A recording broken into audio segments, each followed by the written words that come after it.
They literally just need one more asshole. Where is that asshole? Who are we waiting on? Anybody. Anyone.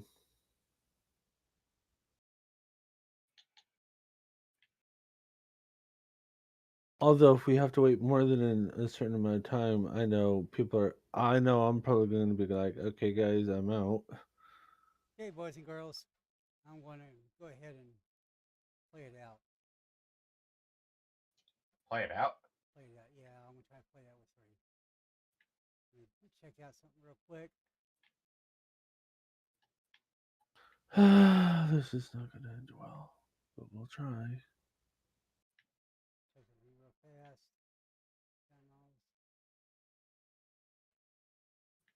I'm probably going to be like, okay, Grim guys, should I'm be over out. here. God damn it. Okay, boys.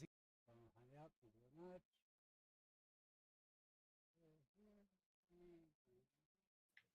There.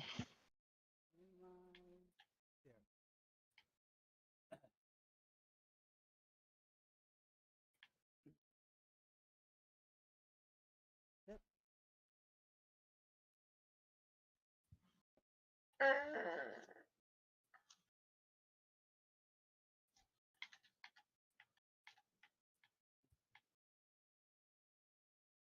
It is 7:30 on a Sunday night. Correction, it's 7:30 a.m. on a Sunday night. And you all wake up to a nice, bright, sunny day. You all hit your alarms, after you snooze through it, and then when you wake up, you hit your alarm again because you figure you had to. You all are taking your showers, stuff like that, and making coffee, tea, breakfast, whatever you're doing. And most of you that are supernatural, you know who you are. You get a strange feeling about you. Don't know why, but you do, and it's weird. So, but you go on your day. Amber, you get a phone call from the company, from your work. They ask you. You don't have to ask. They ask you to come in early, but you're not scheduled to go in until 9 a.m. So you go ahead and you hurry up and get dressed and everything else. And so Okay. you dry your hair, you brush it out, put on some makeup and stuff like that, and then you start heading down to your car. Go ahead and give me a drive check, please. What do you need for that? That'd be your Jackson Drive. Thank you, Alexis.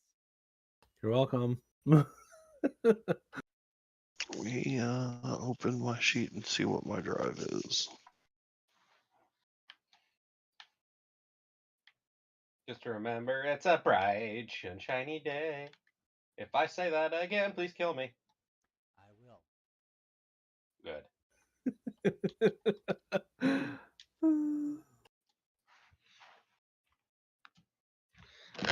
Omega sent me a TikTok while he's at work. Let's see what it is.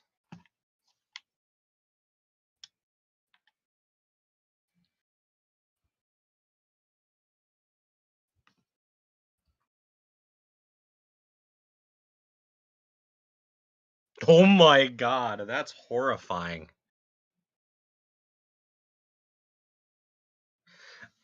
Apparently, in the Marvel Universe, there was an entire tank crew of Ghost Riders during World War II. Yes, it was. Holy shit, that's spooky. So 5.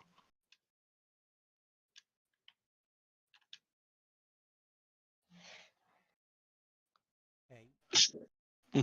You have one success. Who do I rear end? Unfortunately, you go in and boot into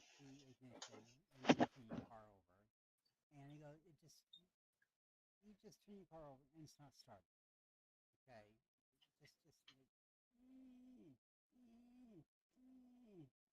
and you're having a little difficulty. Please give me another drive check.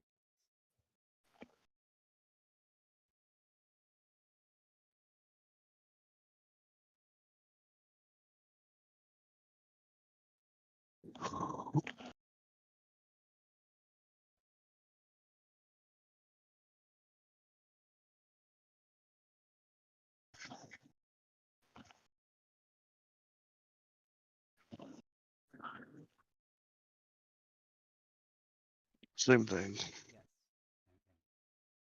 Hold on, let me switch from my phone to my computer. I'll be right back. Okay, go right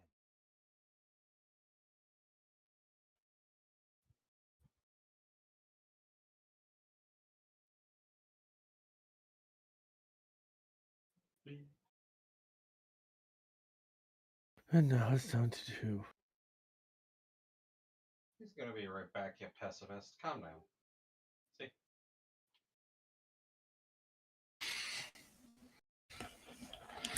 Okay. Okay.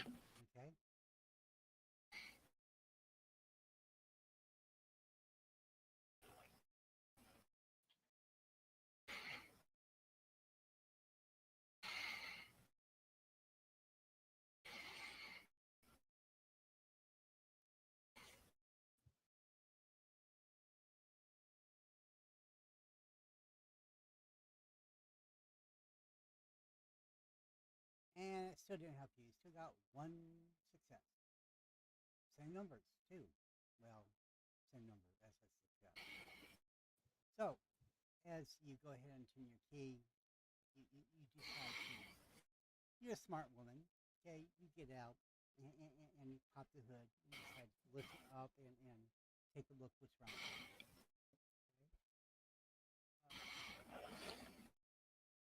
No caps. Okay.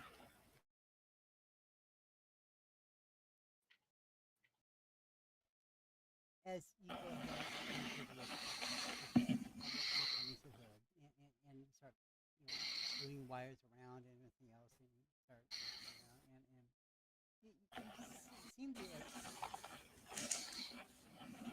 It seems to be okay, and you mess around with the battery cables and everything else like that. You're not really anything like that. It looks like close the hood back in, and you go back into the car and go ahead and start your car again. Please, drive check. Me.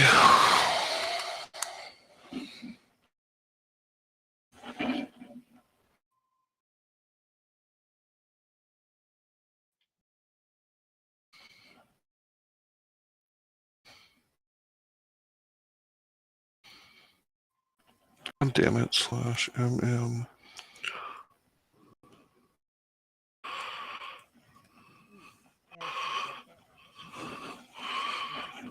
As you start turning it, you have your hand on the steering wheel, and you put your head down on your hand, and you turn the key. You're praying to every god you know and everything else, and you know you start doing it, and you turn the key, and you close your eyes tight, and you put that steering wheel tight as well, and you just turn the key, and all of a sudden, boom, your car turns over, and you say, finally, Jesus, finally, and then look, look at the side view mirror and anything else. Turn your blinker on to go at your left-hand side mirror and look over your shoulder. You see the no cars coming. Anything else? Just your rear mirror. Just make sure everything's correct. Seatbelts on, and you start turning out and everything else, and then you step on the gas gradually, and then you move on out, and then you're finally on the road, knowing that it only takes you a few minutes to get there, because you don't live that far away. As Hello. hello, Vince! You Vince, shitter? yes. Okay, as I can't because I'm at work, but I wanted to check in at least.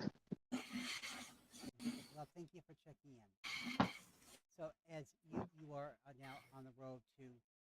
your work, you see the two towers there. You see your work, and on the precisely on the other side, you see the other corporation, which is known to you as Spearport.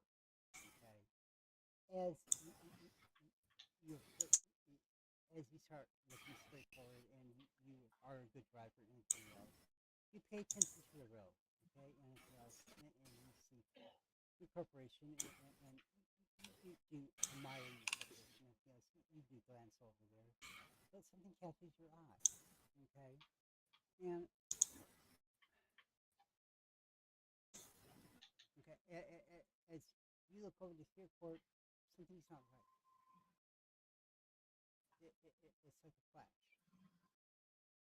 and another flash, and then a third flash. You know something's wrong. Okay, and then you decide to pull over. Okay, as you pull over, okay, to look what was seen from this pure corporation. Okay, something ever to this corporation. Okay, you take your phone out, and you start recording, and you see more flashes coming from the road hand, the middle hand,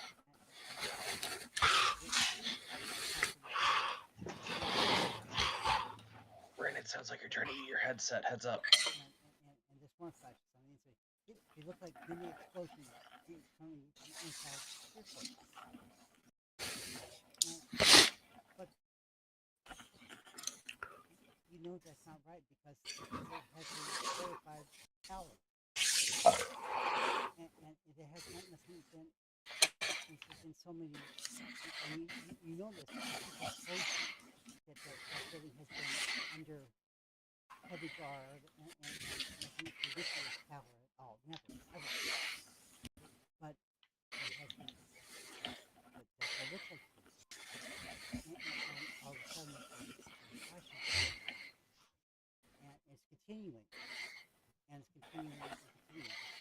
Now there's multiple flashes there, multiple flashes, and now at the tip of the top, there's more flashes, and it looks like to you a signal beacon, but it's flashes, and they're continuing flashes, and you really can't tell what type of flash because those cars are coming down, and they're getting brighter and brighter, and from what you can tell, it's like a and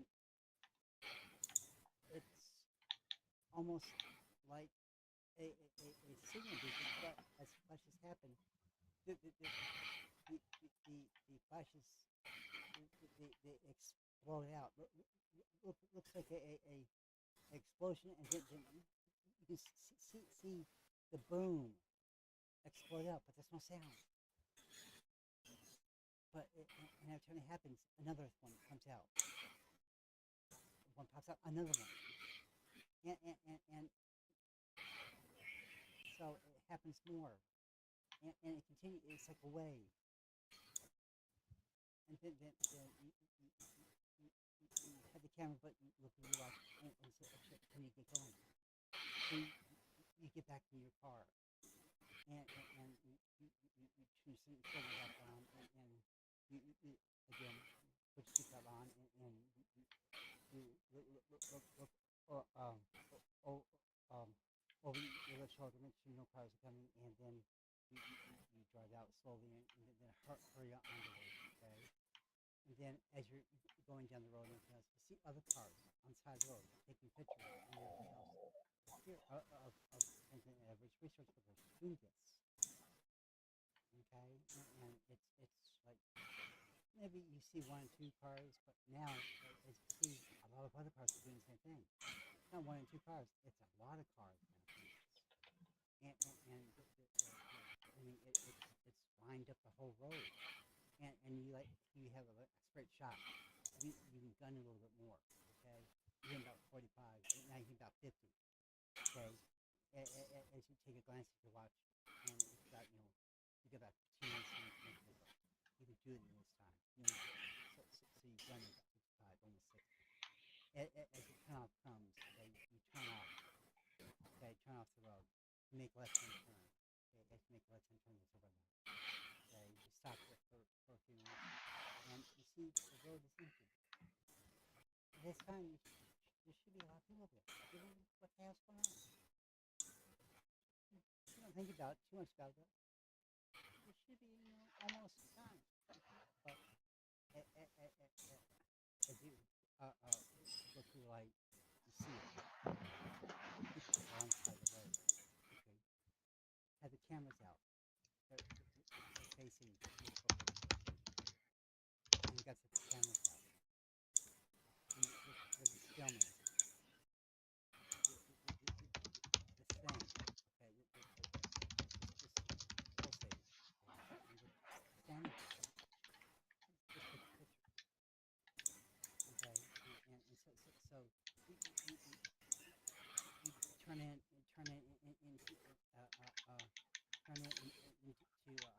sharp text. Okay, and everyone in the parking lot. Okay, they got the cameras just facing sharp text. Freeport. Just recording, and you got people just they're parking in their parking spots. Okay, doors are open, cameras facing vehicles, and they're not moving. Just got filming. Okay, as you park in your spot. Okay, you open the door and you start coming on in. Okay, and you see other people there. You say hi. Okay, you start, hey, how you doing? You start talking to them. You're not responding. And as you start, go to a person, hey, hi, hello, how you doing? And you put your hand up in the face. Your face is not responding. They're like eyes are like glazed over, and you don't know what's wrong, and then something's wrong. It's weird. But as you look on the phone, it's Armored Ford, and it's sharp text. Okay, this got this, it's just like this beacon thing. It's just going off. No more, no less. Just keep on going, and you got keeps on going, and then you realize, oh, and you look at your watch. You got to go. You got to hurry up. So as you start going into the security doors, and the person there, okay, and you got two security guards, okay, right there. Their phones are up, okay, and they're right inside the building, and they're looking at this building. Phones are up, and they're looking, and you know my name, okay, and their name is Frank and Ed. You say, hey, Frank, Ed, and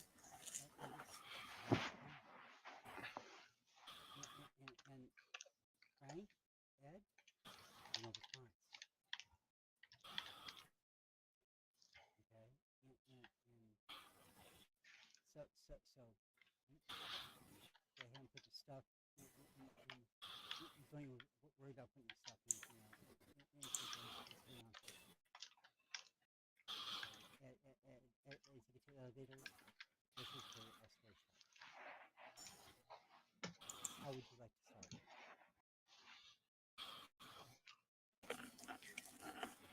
Well, I have surgery appointments today, Alpha.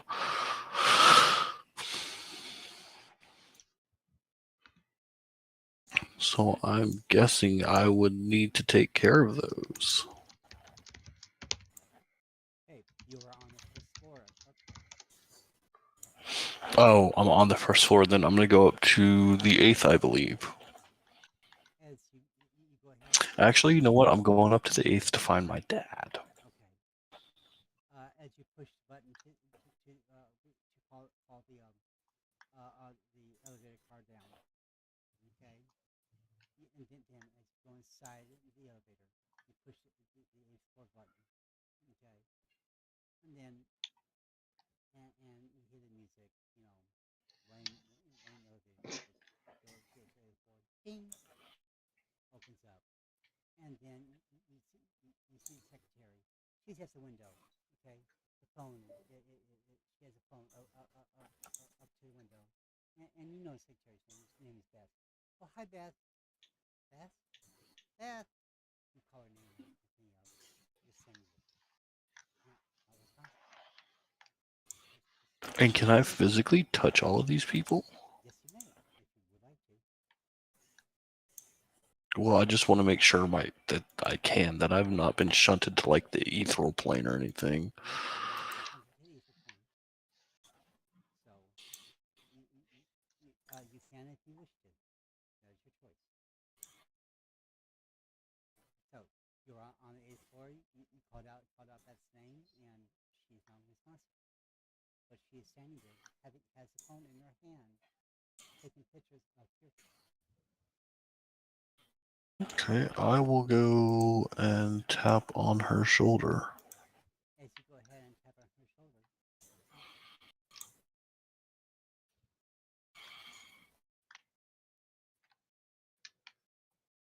Mm.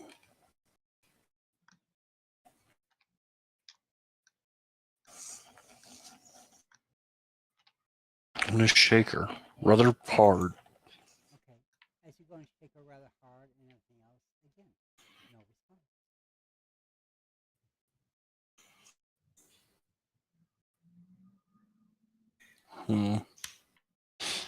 Okay, I'll turn around and go into the office looking for my dad. Okay. As you as you go down to the one hallway that has all the laboratories and everything else, you see your dad and the other professors and technicians and everything else in the white coats and everything else, and the windows orbs to the hallway and everything else. They have lights outside, and you see just a gaggling, just small. The rest of them aren't there as you see. As you see them outside, all outside the class with pictures and everything else, and see rather the older men, okay, and walk in. There's this. Hey, Amber, how are you doing? Have you seen what's going on outside? Have you seen what's going on inside? No, I haven't been outside this office yet. Come with me, and I will lead him out to Beth and show him and inform him everyone I have passed has been like this. I haven't noticed. I see. This is interesting. Wait, you haven't noticed? I've been in here all morning. I talked to Beth when I walked in, and then I just went into the laboratory.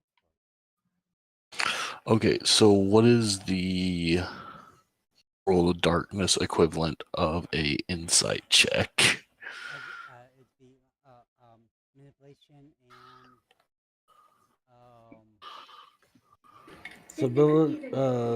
Oh yeah, the subtlety? patriotic cookie. Yeah. Give it a little. what's it Hold on. again? Insight and subtlety. Empathy. Empathy. No, It's it's not empathy. Deception. It's not deception. It's subtlety. You mean subterfuge? Subsidy. Thank you. Yeah, subterfuge. That's what I'm thinking of. Okay, so that'll be. I thought it was a wit's expression to determine if somebody was lying or not, but oh well. What do you say goes? I'll just. That's it. That's all I I have to mean, say. regardless, all of those will be 3 dice. Okay. Fair. Since you got a one, he's not lying to you. He's telling the truth. I was less looking for lying. And more, some weird shit's been happening to me here recently, and I wanted to know if he was a part of that weird world. Ah, no, he's not part of that weird world. He's pretty much, and he's pretty much like you, in the dark, don't know what's going on.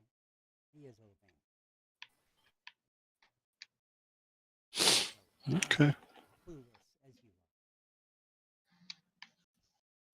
So, but he says we need to fix this, okay? Look, and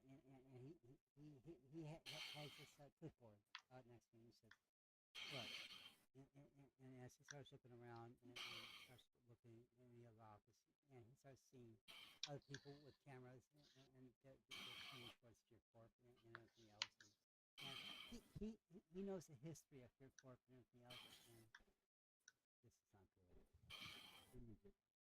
You gotta try to fix this. And he will grab your hand and take you towards the elevator. And then hits a button.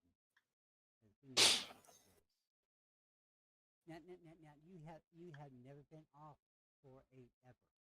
Okay? This is the first time he has ever told you you need to go to level 9. So this is the first time, and give me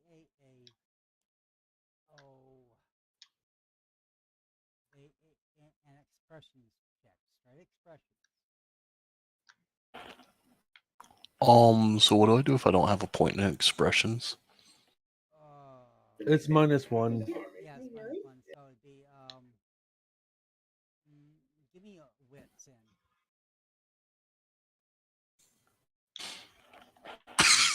What is okay? I have 1 in wits. Okay. Okay. Well, Big brain skills were more important. I understand. As he takes a key out and puts it in the elevator, turns it to master, and then hits a button. Then the button lights up and says number 9. Okay, the floor jerks a little bit, and then goes up slowly to 1-4. And he goes ding, level 9. The door opens up. Okay, and then this thing opens up to a white floor, all white, no windows to the outside. Okay, and you see technicians all over the place. Okay, and then okay, as your dad and you walk up, he grabs his key, turns it to normal. He puts it in his pocket, and as you two walk off into this floor, you see technicians off to one side, mixing chemicals together, and then you see other technicians pushing in needles into test tubes and drawing them out and stuff like that. And then your dad tells you, okay, go in that room. Okay, I need for you to strip down and put on a hospital gown. And he looks at you and says, I'm sorry, but we have to do this. You are basically our only chance.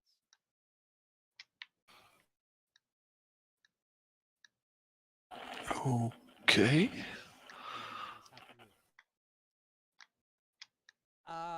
Serious, what character? Who would you like? Which one? This is your choice, not mine.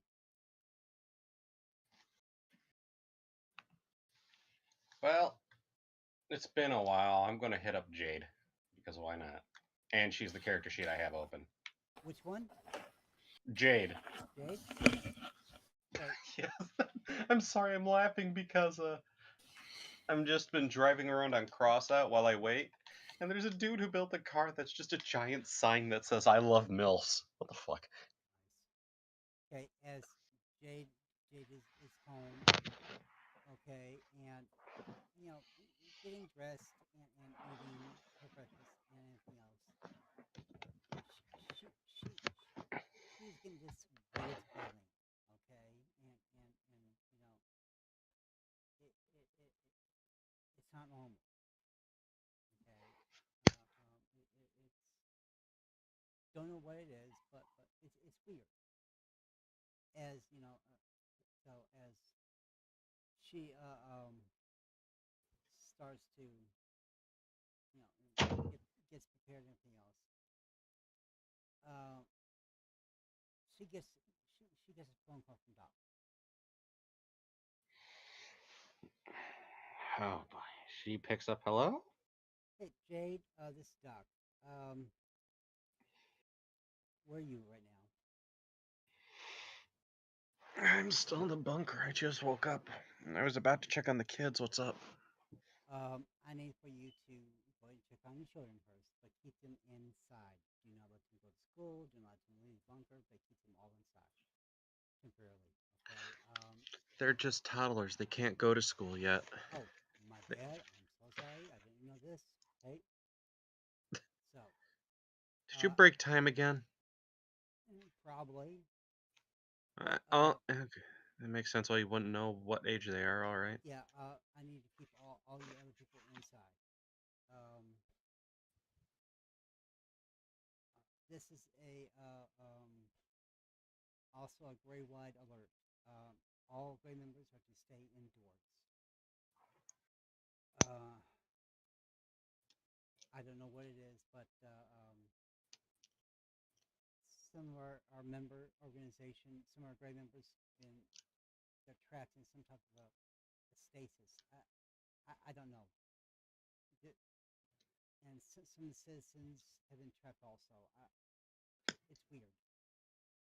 So, You do realize I can't get trapped in a stasis, right? well, I don't know. So, What's the phrase you put it? Fey fuckery at its finest? oh god, I hate that. Jesus Christ. Whatever. Well, you forgot I'm one. Don't stop literally saying you hate me right in my face. Come on. Whatever. I hate that. But yeah, if you could just do what you can, okay? But the fear carpet is doing something.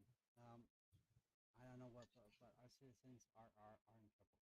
Need for you to take a look what you can. Just don't take a picture of the fear corp thing, okay? All That's right. all I know, okay? So just do what you can, okay? I'll talk to you. Bye. And Doc would hang up. I look at the phone. Well, okay. And then she is going to go check on the children. Okay. You can check in your children. They're good, they're gaga, and they're basically fine. Okay. So Okay, good. as as you check in your children and everything else, um, and you get dressed fully and everything else. Um, where are you heading from the bunker?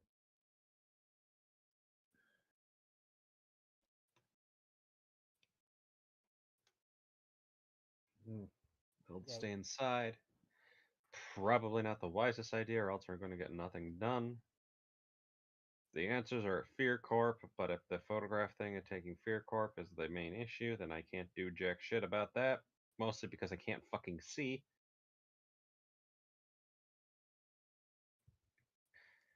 I might be able just to go by and tell if it's magic in general.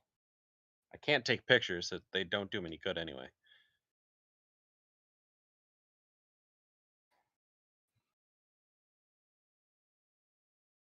Well, at some point, that you're going to have to go outside and find out what is going on. Right. So what I'm going to do first is to go. I'm going to look around the bunker, see how many of the members of the bunker have been affected, then spread out from there. Okay. Okay. As you start to go wandering around the bunker, inside the bunkers is pretty secure and stuff like that. Okay.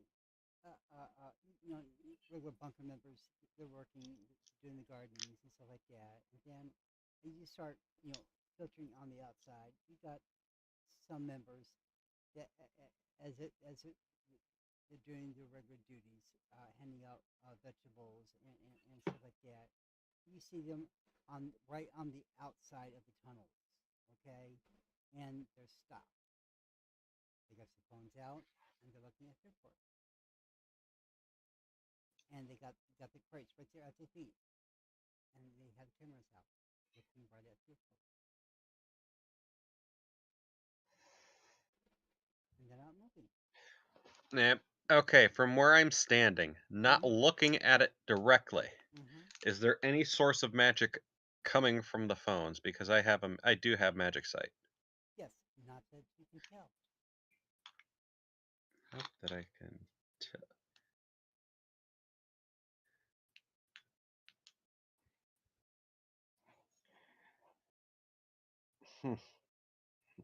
I'm still avoiding looking at the phone as requested by Doc. Mm-hmm. I am going to just start poking one of them in the side of the head. Okay, as you start poking them inside the head, they don't move. I mean, they move, yeah, but they're not. They don't respond. Put it that way. Go to the next person, honk their nose. Again, do not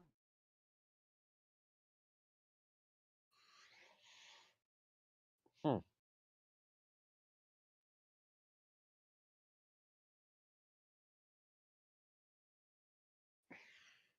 Just to make sure this is not an elaborate prank, congratulations, you're being put on the founder board. Again, no response. Oh boy. Doc, what the hell did you break? She's saying to herself.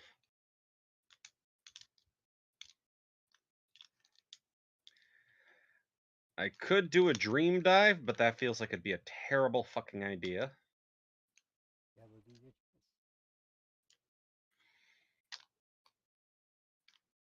So instead,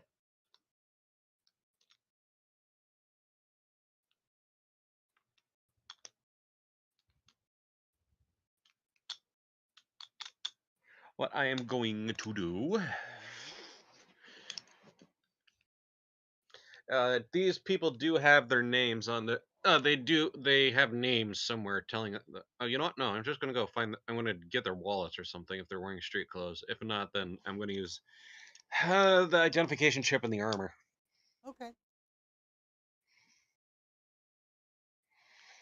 Get those names, Mm-hmm. write them down, and basically continue with that process. Go around the gray and document the names of those who have been affected. Okay.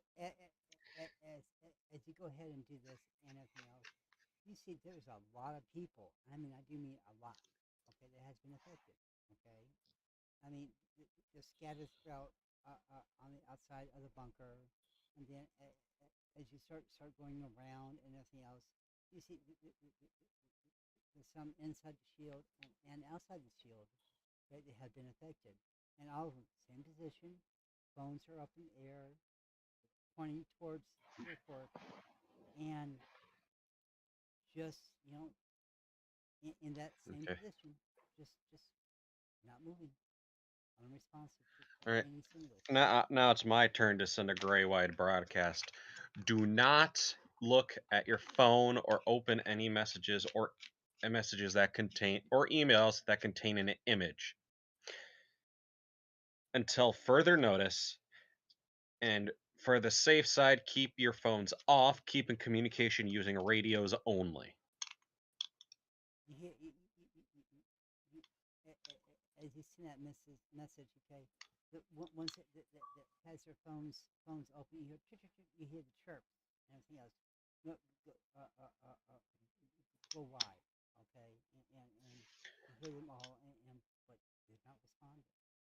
They just glued there. And I'm going to try something either that'll be really bad or really good. I am not going to look at the phone screen, mm-hmm. but I'm going to use my mechanical arm to take the phone away from somebody Okay, you take the and phone then break it. and then you break it. Any change? No change. Well, shit. That means it's not a visual hypnosis. Potentially. I could have also potentially just killed them. Shit.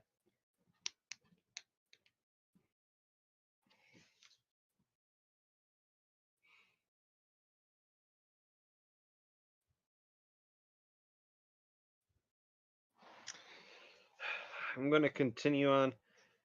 I'm going to continue ahead and and see and go to any dangers or any sites of distress that this has caused, like fires, and see if there's anything like that going on in the gray. Believe it or not, none. There's no fires, no police problems, no robberies, no nothing like that. No Well, police that's calls, good. no That means 911s, people. nothing. Yeah, that's perfect because that means that means the people this happened to weren't driving.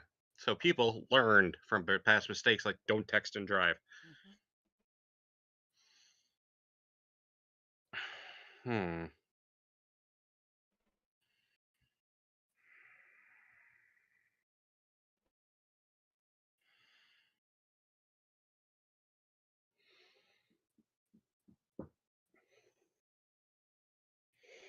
We're gonna keep getting the head count. That way we can figure out how many of us are left. Okay. As you start getting a head count and everything else, and you realize it's getting up there to like maybe around 250, 300, close to almost 400 people. It's a pretty big number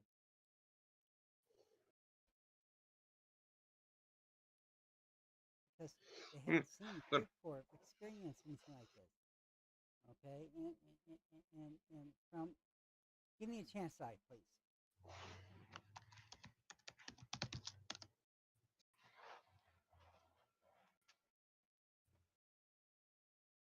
2. As you start getting these numbers, you happen to take a look at the Freeport building, and you're right. You have never seen anything like this from the Freeport. You look at it, and it seems like the Freeport building is exploding. You see explode. You see what looks like explosions from the side. Okay, and then the bright pulse, and then rings come off the side. Another bright pulse, rings come off the side, and then two more pulses. Sometimes the double rings come off the side, and then it just it, it's amazing that the the, the, the, the, the building is still standing, but it's weird how this building is still standing, but it's amazing how this is going on because you know the history of this building. The wars between you and Faircorp has been going on for years and years and years. Okay, how much you can't stand Faircorp, and the devastation on the families it has took on the hatred you have had for Faircorp, and how Faircorp has hatred for you all, and the brutality Corp has done to many of the supernaturals.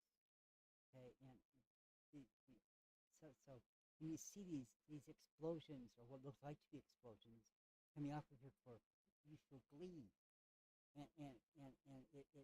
it's the the excitement you get from watching this, and it's exciting to see these type of explosions from off of the Corp. And as you watch this, you see two more what looks to be explosions from the tip top, and two more rings come off. Give me another chance, type, please. Swear to God, if I get paralyzed. As you see those two more explosions ripple off, okay, and the rings happen. Okay, you look down and you watch. Oh crap! Oh, and then you realize that you, you had to get a head count, and you're up to about 400 people, and then you, uh, you need to continue with the head count, and you go off and do your head count. Okay, I'm gonna stop with you for a moment. Lexus, what character are you bringing? Guitar. Char. Okay, as you are inside your building. Okay, and One of the gray buildings somewhere doing okay, one something. of the gray buildings. As you are getting dressed, and you have shower, get dressed, and eat some food. Again, you get the same feeling in your body. Okay, I'm and stopping for a moment. mm-hmm, That moment I feel the instant of something wrong. mm-hmm. I'm um I'm doing something that I've been taught to do by my other mage teachers. Okay, Time stream, it's going up. pardon? I'm looking into the time stream. What the fuck is going on? Okay, you haven't figured out what yet. Okay, it hasn't hit you. Okay, Hey, you're the one that said something. I fell off and I feel weird. This is how I counteract that. okay, that's fine. Okay, but you don't know what's wrong yet. Okay, it's not. You don't understand what is bothering you just yet. Okay, it's Oh, so it's not that. Okay, never mind. it's not to your understanding of what is bothering you at this moment. Okay, as you start as you finish with your breakfast, toast, coffee, whatever you do in the morning. Okay. Which is basically like a workout combat routine, which I got from Victor. Uh huh. Breakfast, and then it's usually, well, working on the server farm for the IIS Mm-hmm. and a few other things, and checking out the various. I need to talk to Doc about the 5 personnel that I would need to snatch up from the the gray side, Okay. NPC wise, because yeah, Okay. yeah. Hey guys, sorry to bother, but is this event mandatory? I'm No, just No, asking. it's not no. mandatory, but you can join if you want to. Okay. Sorry for interrupting. I'll Oh see no you no. guys later. Okay. Bye. Bye, guys. Have fun. Okay.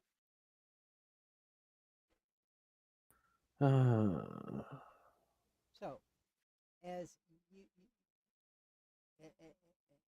as you start your workout and you start eating stuff, you get a message from Jade stating, "Do not use your phones.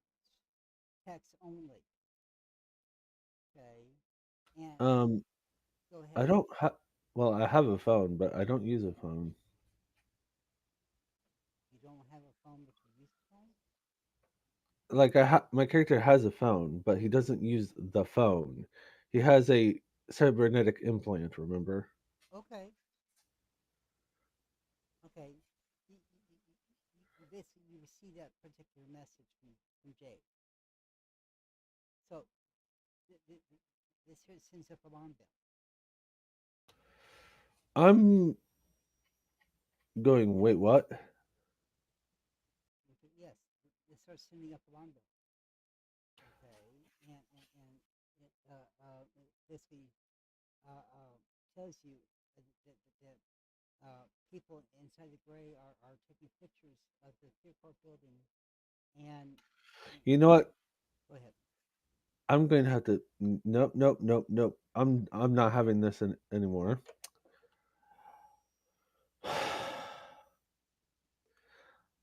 I'm doing what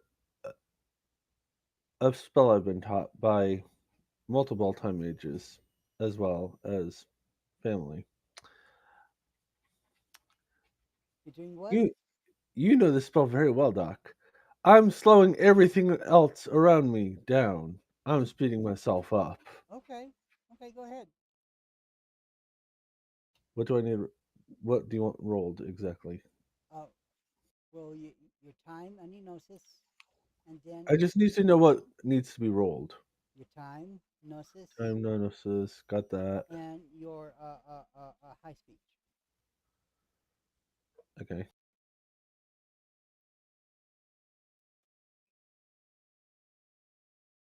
8 successes. Okay, everything else around you is being sped up. Slowed down. I mean, slow down. Okay, All the phones. Now, how far are you going out with this? Just within the gray. Now, okay. Now, are you extending this out? How far? Are you extending this out very wide? Gray is a um, prime free zone, anyways, as it Yes, is. like I said, I know it is. I know it's a free zone. Okay. Now, are you extending this out very wide? Is it the N- question? No, I'm casting it basically for it's me and me alone. Everybody else, it'll be like I'm moving at think Flash. Everybody else is moving super slow. Okay. I'm So, just phones are just vanishing. so you're doing this on yourself only. Yes. Okay. So, okay. So you are taking their phones away, right? Yep. Okay. That's fine. For the next, I don't know, 5 minutes, 6 minutes. How long? However long it takes me to get hit all the gray members within the gray shield. Okay. So give me a moment here. When I'm going zoom zoom.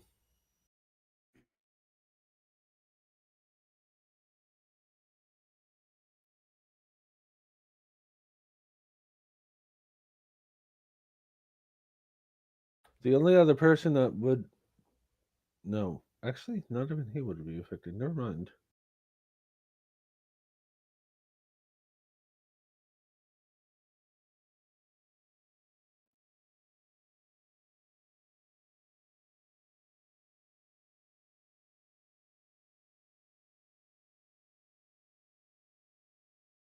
This is a fucking emergency.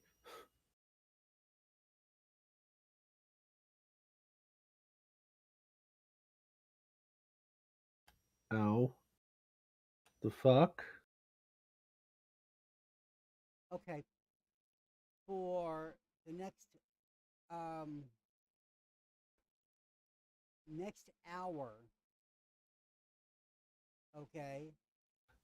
My version of the hour. Yes, your version of the hour. Okay. You'll be able to grab. Okay. At least. Okay. 250 phones. Okay. Okay. Those phones are now going into a vault. Well, you put away zone. And they've been marked as to who they belong to. Okay. And then I'm going to undo the spell. Uh huh. I'm going to go buckle, initiate containment protocols. Okay. Fear Corp is causing an issue. Um, also, buckle.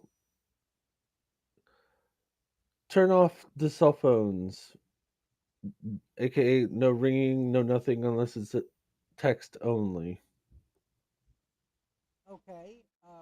But was it, ma'am? How do you know that the cook is causing an issue? Remember, Jade's the one that told me. Try again. Jade told me, remember? Via text.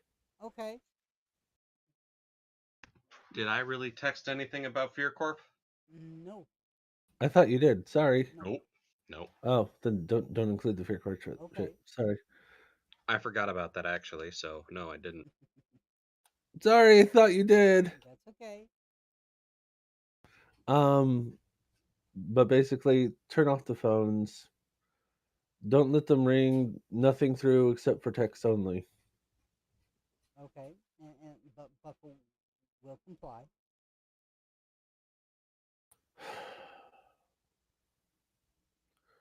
On to the next thing. Move the gray to basic communication mode only. Basically, where we're on our headsets. You know, Okay. our private versions of our events. You mean the instructions I actually put? Yeah. Yeah, the instructions that Jade asked for, I'm implementing them as well. Okay.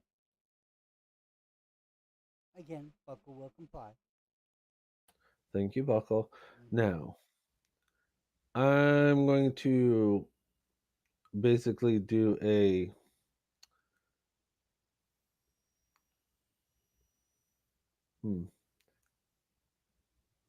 how do I do this? Because I know it's I can call you, but I can't call you.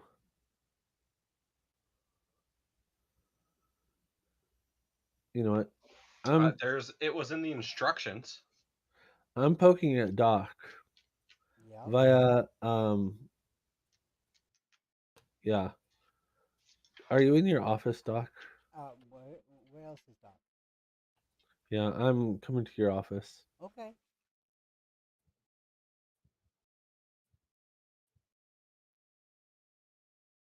So how are you coming to my office? I walk through your front door. How are you getting to my front door? Walk. Well, partially walk. Partially walk. Specify, please. I have a hoverboard that I can use, or I could teleport if I have to. Okay. So you're going outside your house and going across the quad. Yeah. Okay. Give me a chance, dice.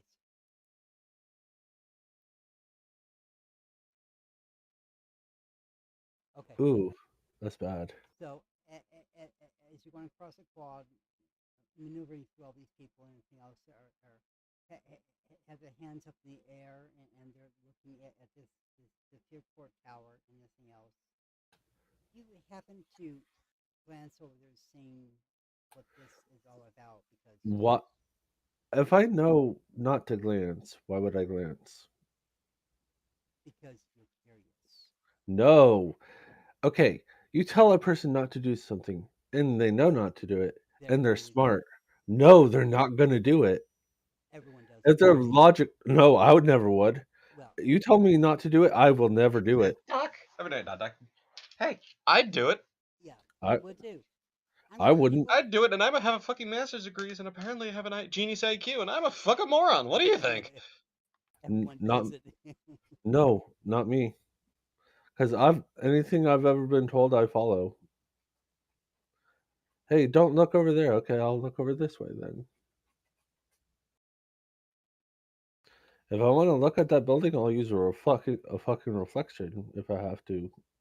I'm not going to look directly at it because, hey, that's probably what's drawing people in. Okay, we'll go with that theory then. Looking at a reflection of it, right? Sure. Okay, And I also have a mental shield, so okay. You say you got a mental shield. As you look that's at, it's a mind spell. You know this. I know it's the mind shield and everything else. But as you look at the reflection of this fascinating of this building, okay, and you look at it, okay, and as you see the tower, looks like it's exploding. Then it has more explosions coming from the side. And then on top, it has explosion, and you see the rings ripple off. You know what? I'm not looking directly at it, given I'm turning on Mage Sight. And okay, you can turn on the sight. That's fine. I'm gonna And look at the magics around it. if you don't see any magic, There's no magics going on around it. there's no magic around it. Hmm, that's weird. And then you start seeing two, two, two, two, two. So Uh, it's got to be scientific then. I didn't say it was nor was. As you see two more explosions and then two more rings pop off. Yeah. I'm going to still go to your office. And then, okay, as you start doing this, okay, and as you start feeling the both I'm the low Go, focus. Okay. yeah, I'm still pulling myself away from it. Okay. Give me a chance dice. I'm a mage. Give me a chance Uh, dice. if I have to, I'll fucking rewind time. Give me a chance dice.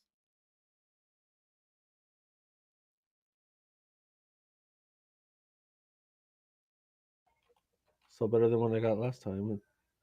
No, you got one a little higher. You're still stuck there looking at this tower.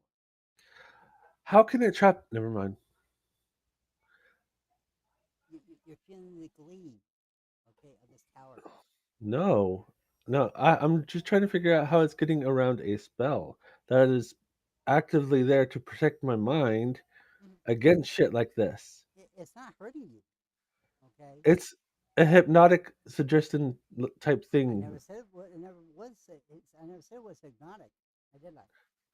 No, but I'm Okay. guessing. You can guess all you want. Okay. This is. That's how things like this or mental domination. Okay, let's put it that way. I never said it's mental domination either. Okay, if it affects your mind like that and draws you in and forces you to stare at it, to focus on it, to be fascinated by it, that's a domination effect. Is it? Yes. In your opinion, not mine.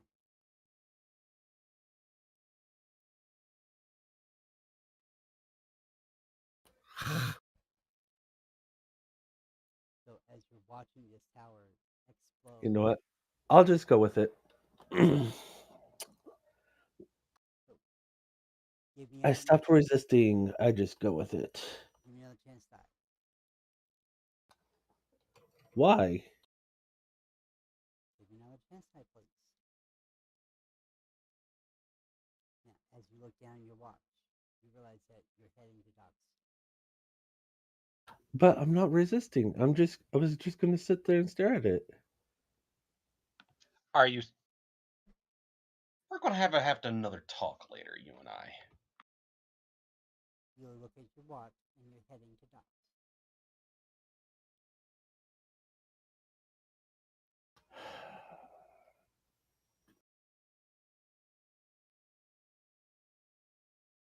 As you start to weave between these people that are standing there looking at this particular tower. Uh-huh. As you go upstairs to Doc's office, and you stand there in front of his door, what would you like to do? I'm just walking in like I normally would and going, "Hi, Doc," if you're in there. No, Doc is sitting there at his desk, filling out reports as normal. You look up, say, "Hello, how can I help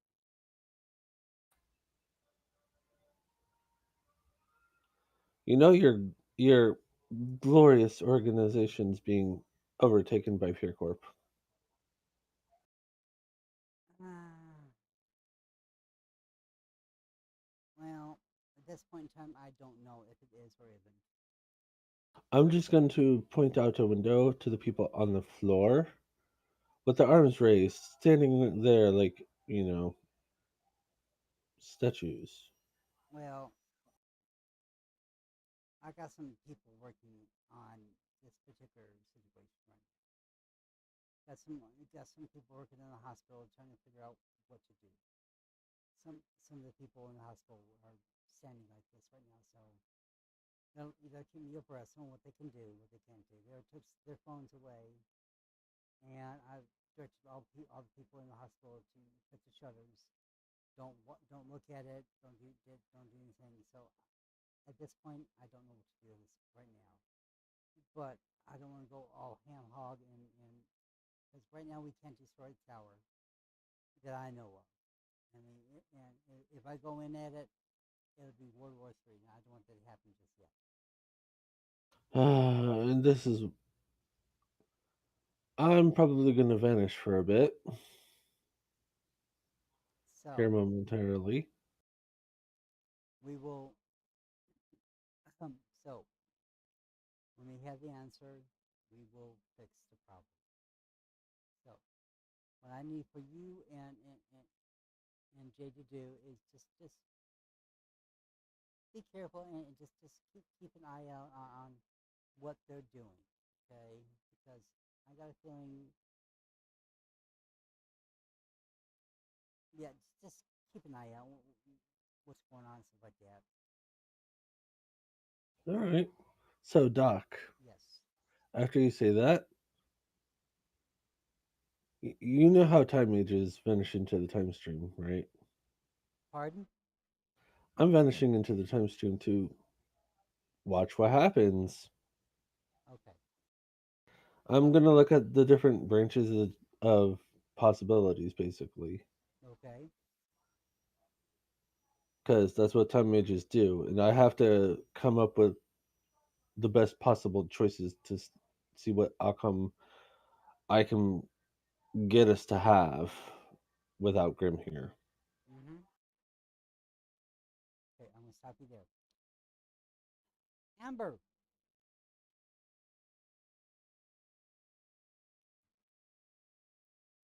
As you um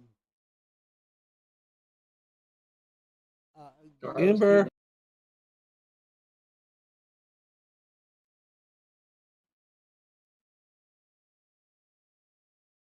hello Amber, are you there?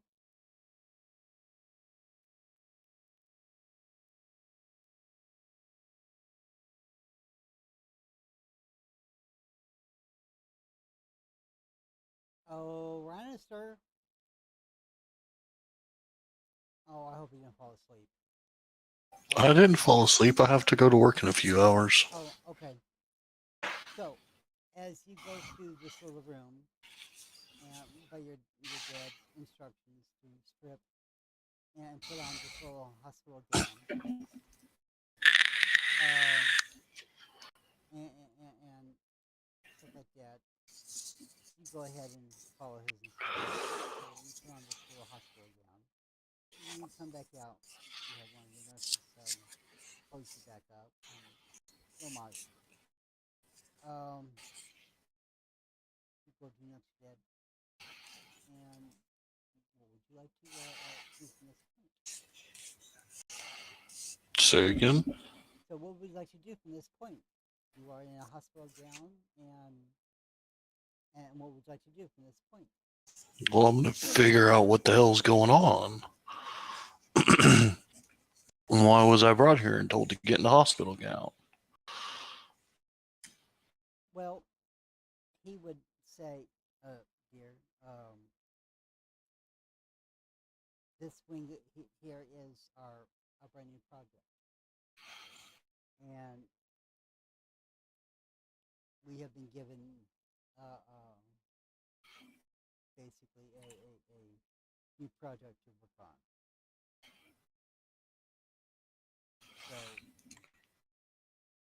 So And we decide to do this now when everyone's yes, paralyzed?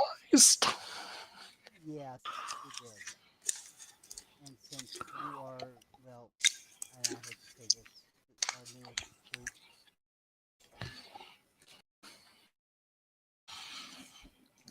and our only recruit. Oh. So I'm sorry. We've been working on this for quite a while. What is this? Well, it's going to make you a little bit stronger, faster, and better. And hopefully won't kill you in the process. I hope.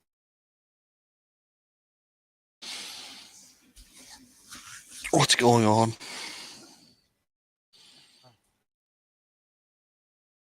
You gotta trust You me. wouldn't put me through this without something happening. Well,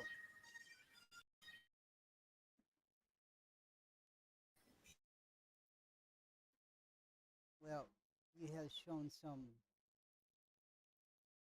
early signs of abilities. Uh, and we have beginning to show some early symptoms. So we're going to have to speed this along some. So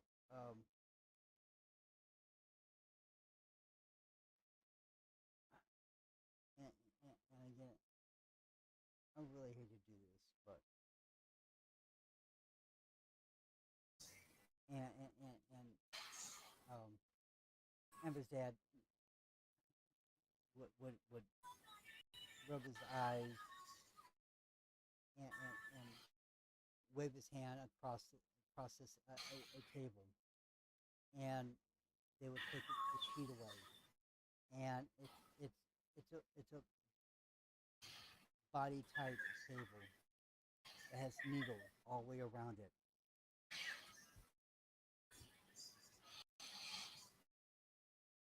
Well, let's get started, shall we? And again, I'm sorry. This is going to be extremely painful, and I can help mitigate some of the pain, but most of the pain you will be awake for. Yeah. Well, there's no time like the present. Yes, And she'll climb on top of the table. and so he would give her a hug, and so again, as you go ahead and lay down on the table, he would start adjusting your nightgown and stuff like that, covering up the certain parts and everything else. And as they start adjusting the needles to barely start touching your skin all the way around your body, and then he will look at you and say, "This is gonna hurt." And he has a button in his hand and say, "I'm sorry, quit." And as you start feeling each needle go in deep into muscle tissues, from your arms to your shoulders, to your ribs, to your thighs, inside thighs, to your calves. Okay, and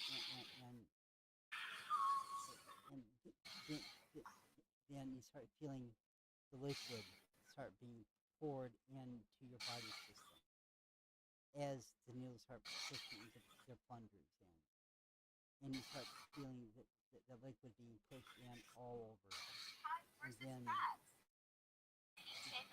you start hearing a whirling whirling motion, and you'll start pull out as quickly, and then that was the end of the pain, so you thought, and then the medicine kicks in, and then it starts to burn, and all of a sudden it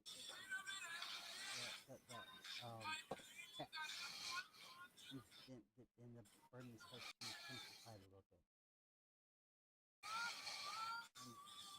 and it starts to go from your arms all the way down to your chest area, then your back, goes down to your stomach, to your pelvic area, to your thighs, and to your legs, and it doesn't let up. It feels like you're on fire all over, and then it increases more, and then you make a fist to try to control the pain, and then give me a chance die.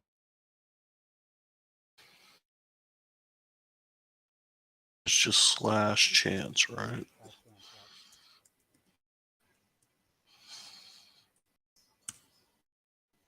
Okay, as you make a fist and to control it, you start making muscles. Okay, to just control that pain that you're feeling, and then all of a sudden,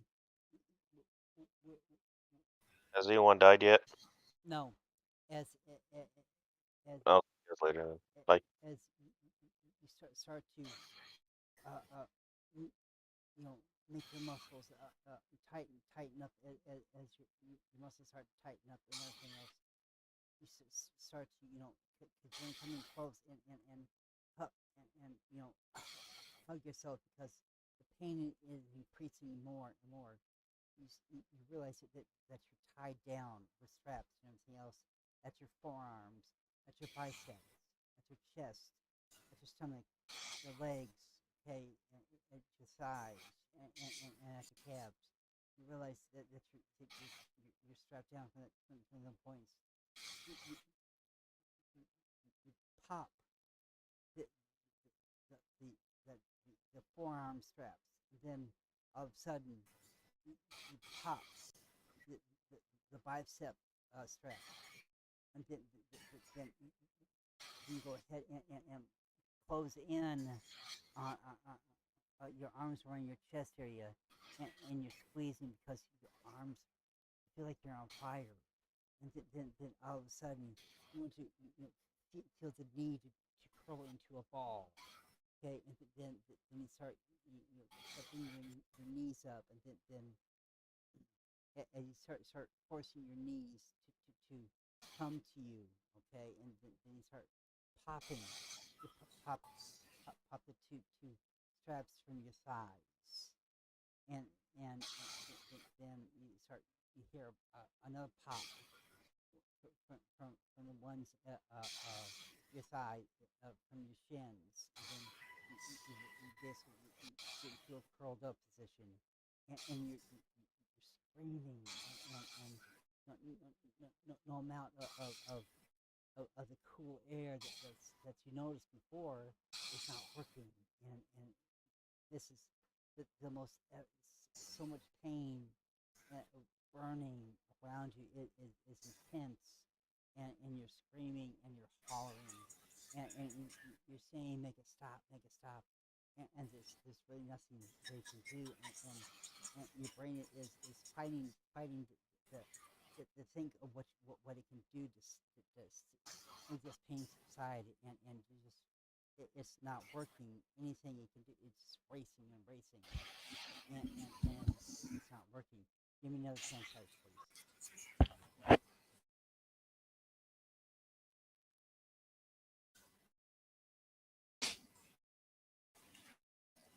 just lots of pain, huh? Yep, lots of pain.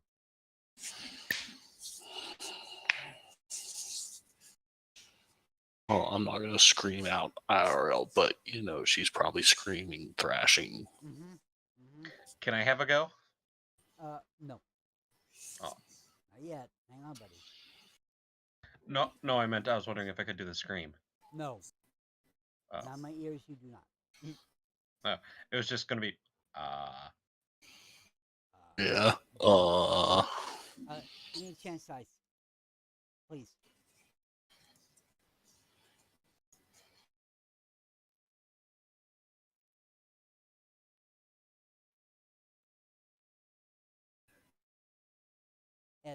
These dice really do not like me. I'm noticing this as you're laying there on the table. They're not liking anyone. As you're laying there on the table, okay, you get this huge, and a wave comes through, and it's more intense than it was before, and and you just sit there, and you scream even louder. You feel that you're going to use your voice in the crowd because it's horrible, and your mind is racing because it's like you need to do something, because if you don't do it, you feel you're going to your heart's going to explode from how much this pain is, and you can feel you're breathing heavy, and it's still you're on fire so much. There's nothing more you can take. You can't take this anymore. You're on the brink of just this feeling like you're going to die. It's right there, and I need another chance, guys. One more chance, guys. Well, thank you, sweetie. Thank you. Okay. And as you start coming up to where you were before, it starts to subside. The, the, the, the temperature starts to go down, and you're sweating so much, and it feels like the heat is dissipating, and as you lay there on that particular aisle bed or bed, okay, and it and as you just lay there panting for air and breathing heavy, and as just to start to relax and anything else, you you uh uh um uh you look up at your father, and he looks down at you, he grabs your hand, and he says, "Are you okay, Monty?" And he pets your hand. "Are you okay, man?" So I'm not like shattering his arm bones or anything. No, not yet, but he's just patting your hand, and he's looking down concerned. Okay. And just like I know what this process is, so there is. It's just a lot of screaming. I don't know. Like, there's not much role playing here, as you know. I would be unable to say anything in this state of pain. Okay. So, as some orderlies would come by with a regular bed, they would go ahead and pick you up, put you, they say pick you up on a clean bed, okay, and from what you can tell, it's cool to the touch, and you feel a lot better.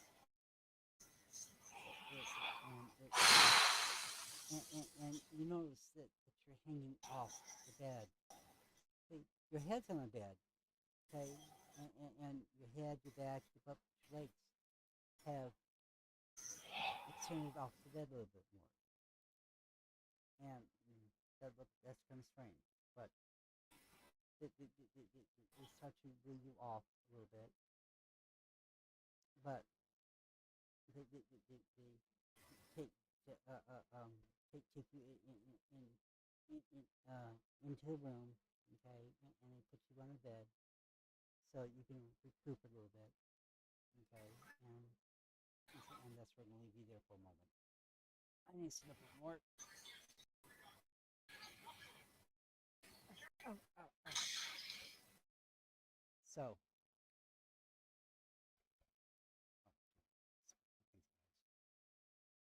so,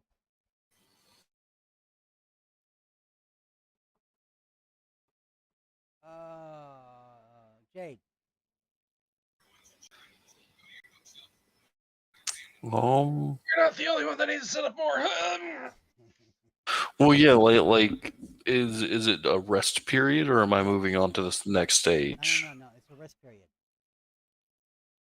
With that intense amount of pain, she would probably just pass out and sleep as much as she could. Mm-hmm. Pansy. Yep. So lots of sleep. Mm-hmm. So, All right, so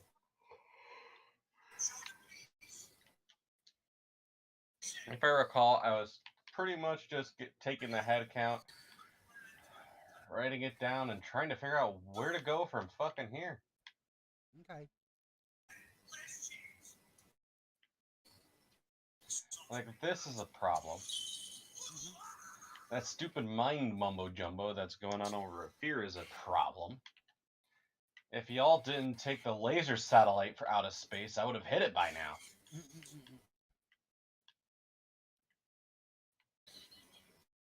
Okay.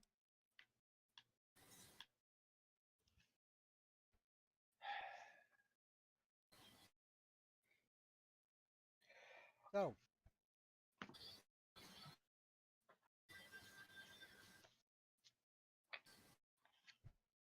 Guess what she's gonna... First, I guess she's gonna find a headset to wear that will fit her because of the damn ears. mhm, Which is always one of the biggest issues of being what she is. mhm, Man, can you actually imagine how much of a pain in the ass that would be? mhm.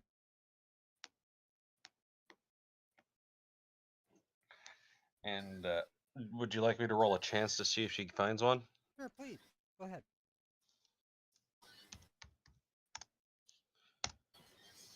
Huh, 50%. It's your call. Mm. Yep. You find some. More than one. Okay. All right. And she's like, is anybody on this thing?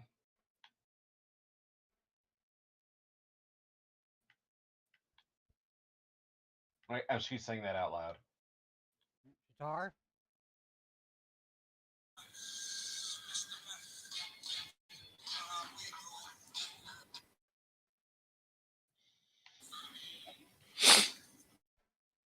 Shatar. Lexus. Sorry, what? You're being paid.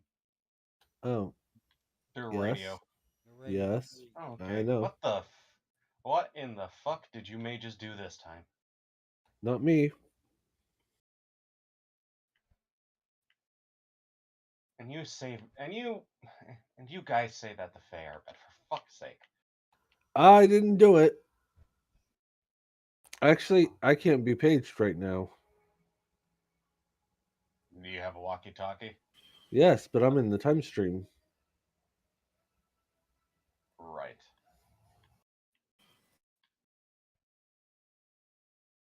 So I literally am not being able to contact anybody right now. Well, you can contact Doc.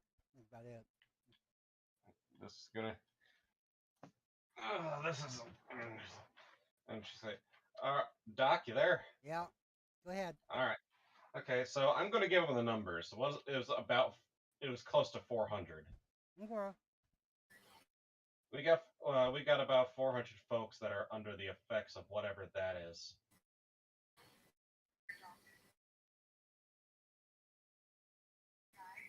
So we have 400 people that are basically saturated, right? Pretty much. Okay. But the primary issue is that well, it almost got me. Mm-hmm. It almost got me, and I can't see it physically.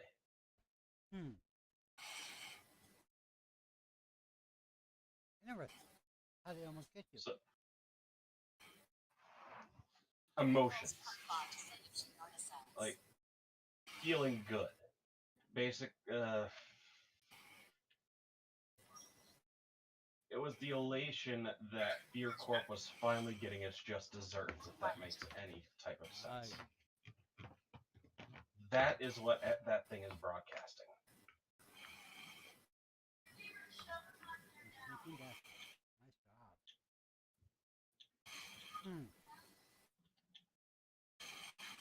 That's part of life. The problem is, I couldn't actually see it with magic or anything. With my sights and everything, I couldn't see it at all.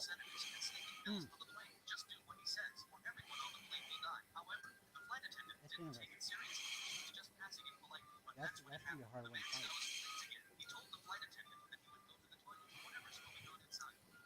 Huh. I wonder. I really wish you didn't rip the satellite from space. Could you put it back up there and just shoot the thing? I don't know if it's back up there, buddy. I can help No, you guys brought it down.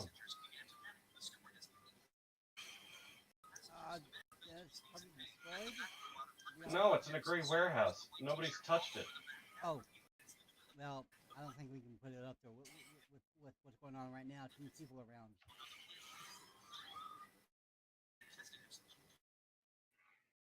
We don't have to. All right, I thought you just do time space. Man, I gotta make that stuff myself. All right. Any suggestions? Huh? Any suggestions of where I should take this next? Because those 400 people are within the gray alone. So who knows how many are actually in the city itself? Mm. Well, I told Jade to keep a lookout. I know that's me. I told Char go keep a lookout and see what's going on. But if they're doing something out there, then they're bound to do something further up in here as well.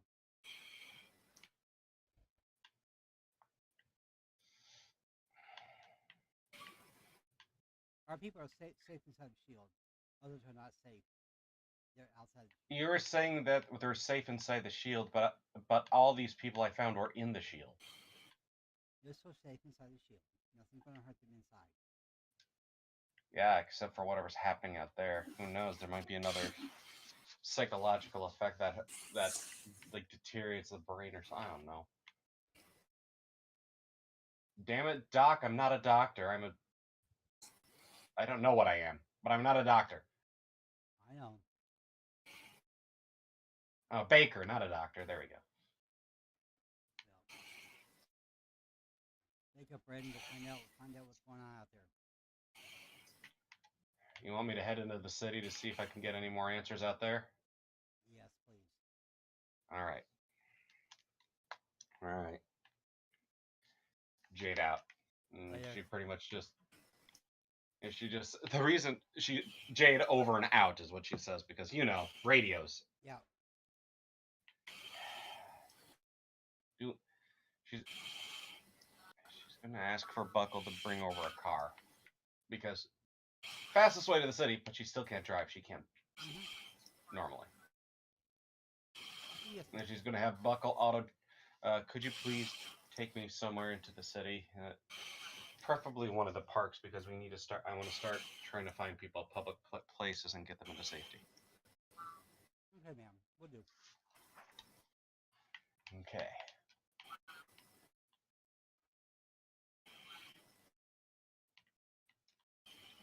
All right. So. Yeah.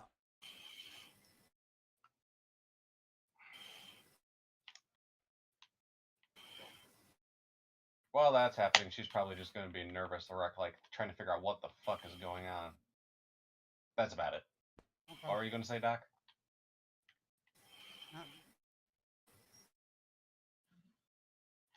Okay, so give me a moment. I'm always keeping my face in the process.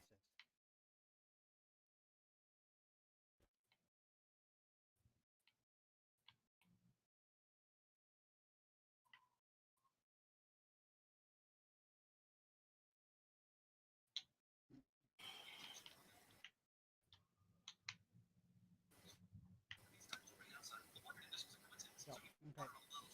As you're going inside the city and stuff like that,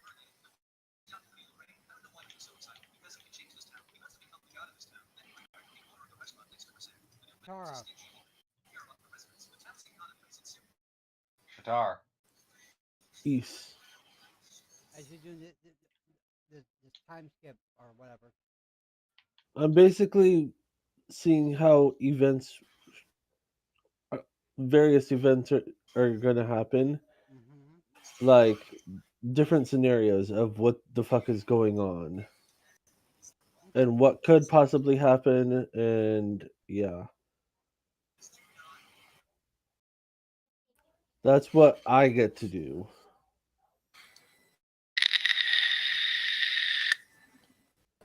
Registering your vaping. Sorry. It's fine.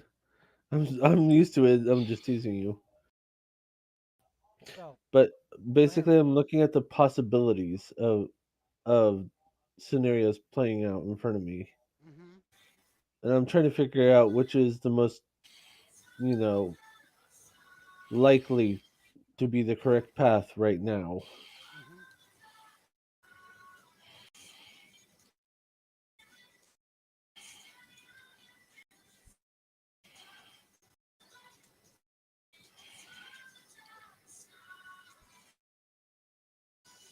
As you go through those possibilities and stuff like that, and you go start going through scenario after scenario after scenario, you realize that every scenario you go through, you're seeing that there isn't really no good outcome. It's getting worse and worse and worse, and big corp is sending trucks out and and basically taking people. Like with what happened in the past? Huh? Like with what happened in the past? Um, I wasn't there for that, but my character was.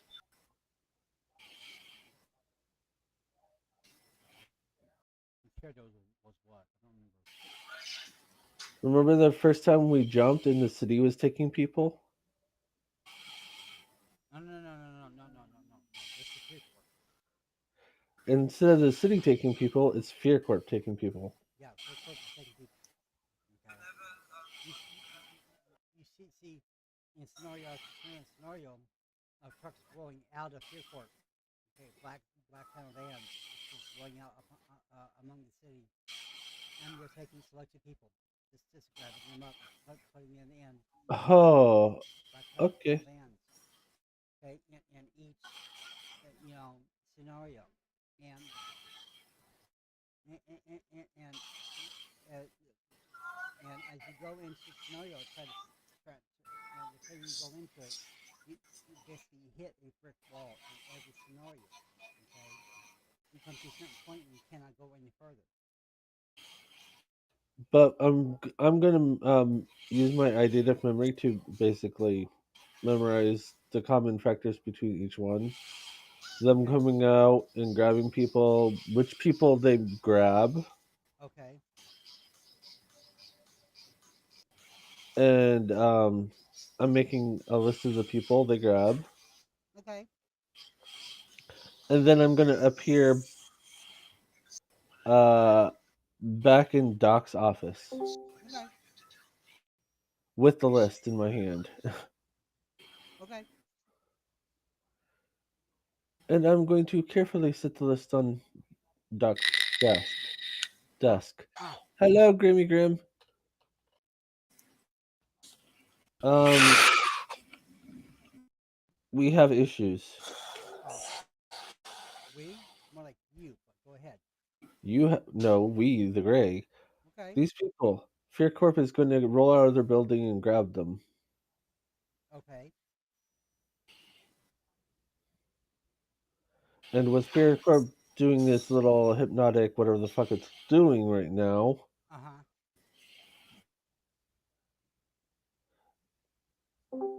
yeah, it's not going to be fun. Okay. Well, Hello. what? Hello. So, what are they planning on doing?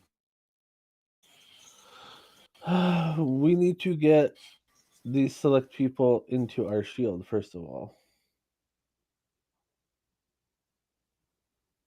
Because we all know Fear Corp is after them now.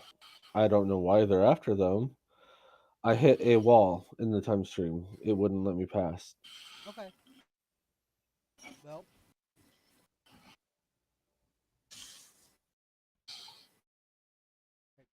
tell you But what. every possibility, every scenario, every time, these people were repeatedly grabbed. Mm-hmm. So I made a list of them. Okay.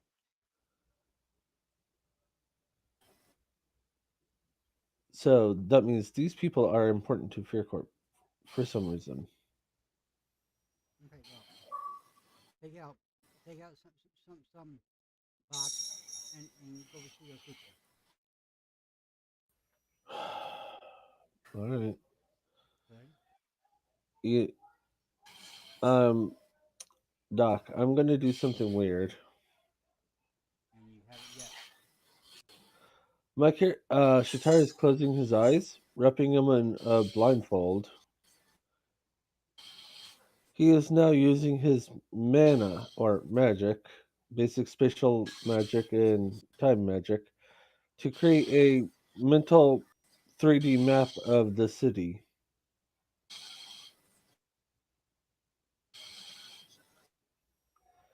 to where he can basically travel around without looking at the fucking building or seeing its reflection or anything.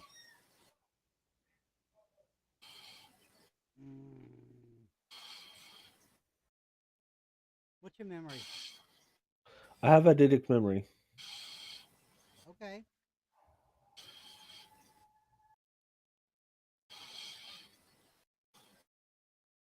Is someone on oxygen right now?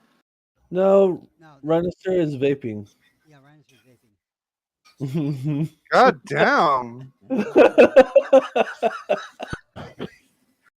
Fucking sounded like an oxygen machine. It's like.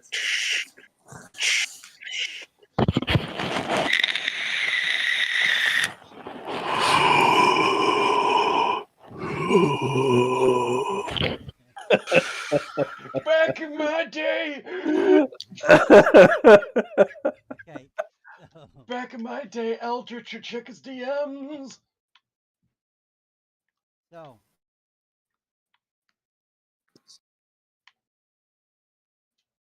Yes,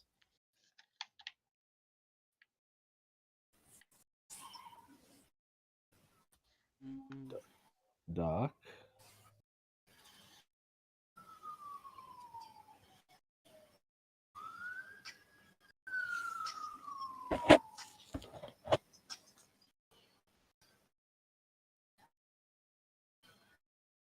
or your identic memory and memory.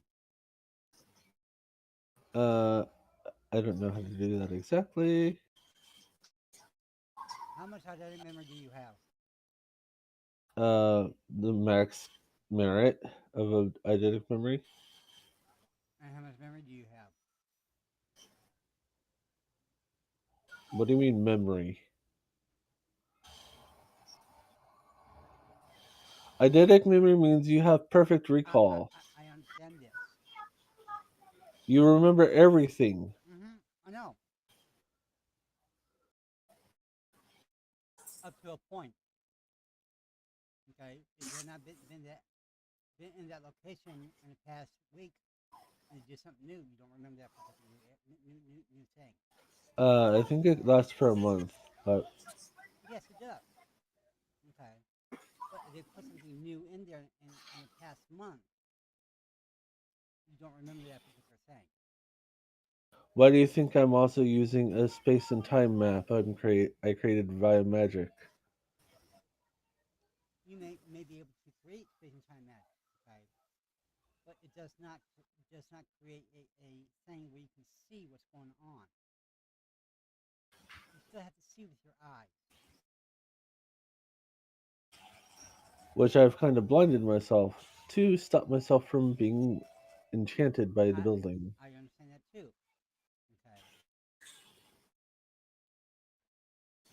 So the cat and mouse game has to continue. So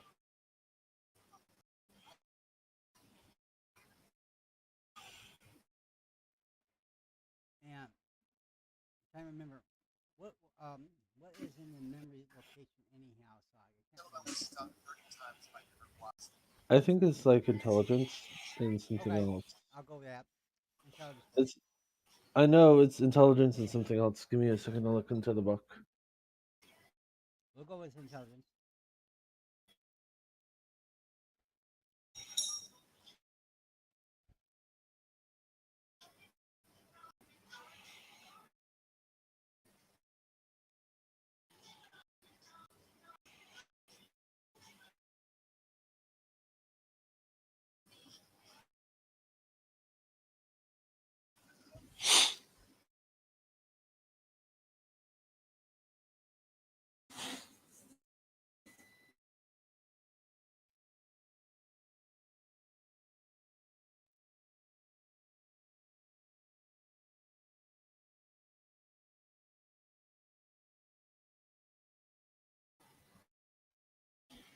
Okay. What do you survive?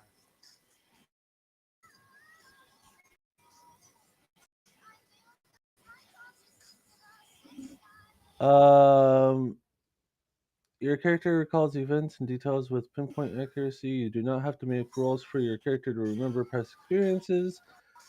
When making intelligence plus composure or relevant skill rolls to recall minute facts from swaths of information, take a +2 bonus. So it's a intelligence composure. Okay. Whatever it says, please roll it.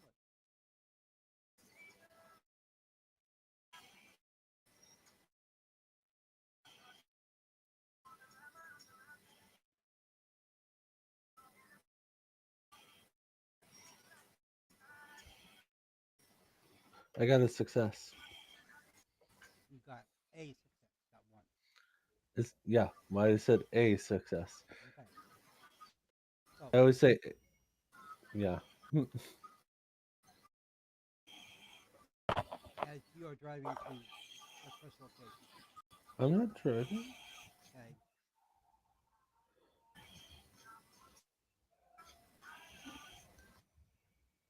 the boss gets you there and stuff like that. Yeah. Okay. My question is to you.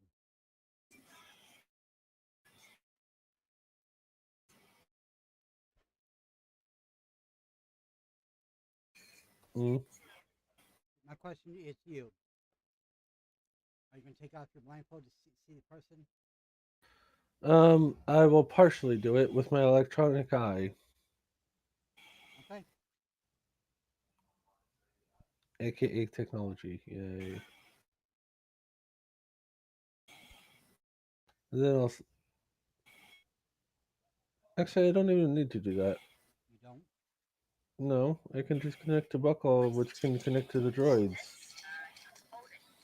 Okay. Wonderful. That sucks. No, no, no. I'm talking about my lasagna. oh, I'm sorry.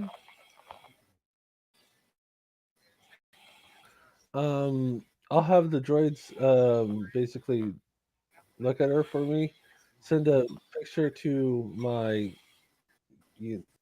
no, not a picture.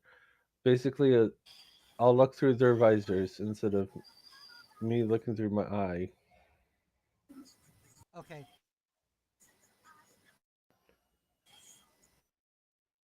It's kind of like looking through a television screen for a split second.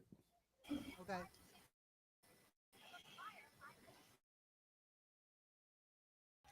Grab and continue Okay. if it's the right person. Give me 10 side.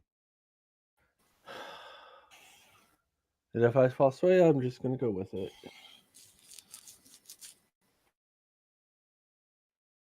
Oh wow! You're good. Because it really doesn't want me to fall asleep this time. Okay, grab and go. Okay. Graham, What? are you in here? Yeah, Do you need me? I'm asking. shit's going down. What's going down? Fear Corp is doing something. They've got a glowing building that's causing people to stand around like statues and go, "Ooh, shiny." Okay. Um. Yeah, I guess I'll join. Okay. I don't have my sheet. I don't have my sheet up though. So Okay. Can we hold off until you get your seat and go to Zach?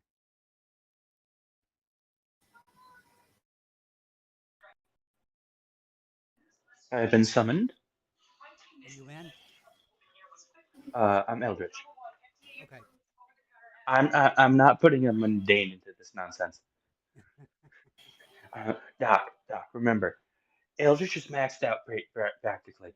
If he's gonna, and he's almost at his final peak of finally being a daywalker.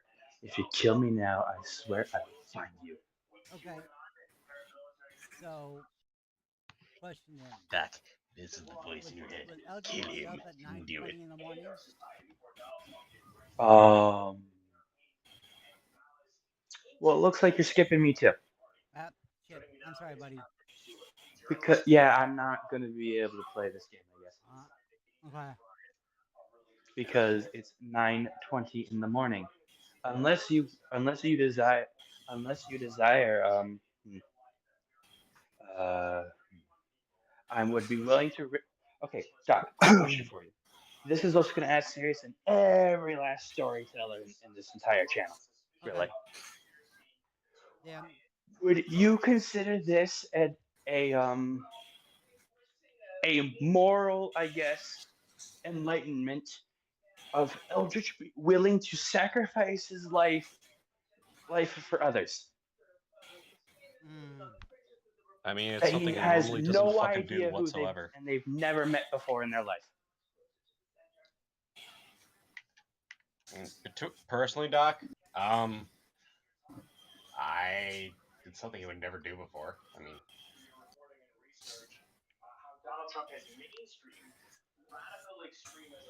I'm leaning towards a yes, unless you think of something else. Unless you want him to go through the month of charity work at a church. Yeah, it's really all up to you, Doc. yeah, I know. I'm thinking.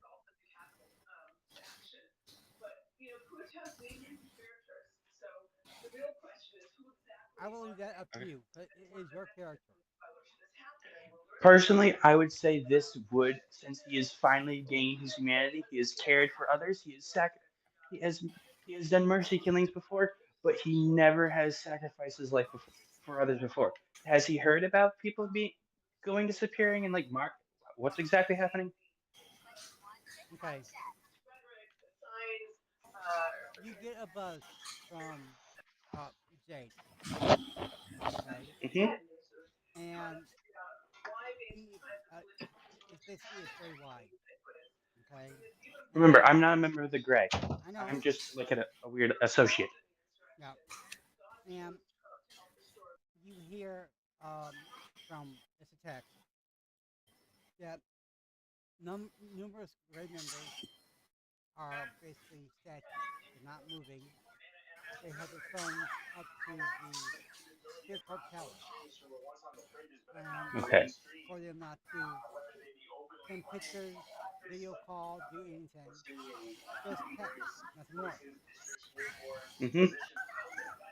And then another message comes from Char back in that building. Hmm.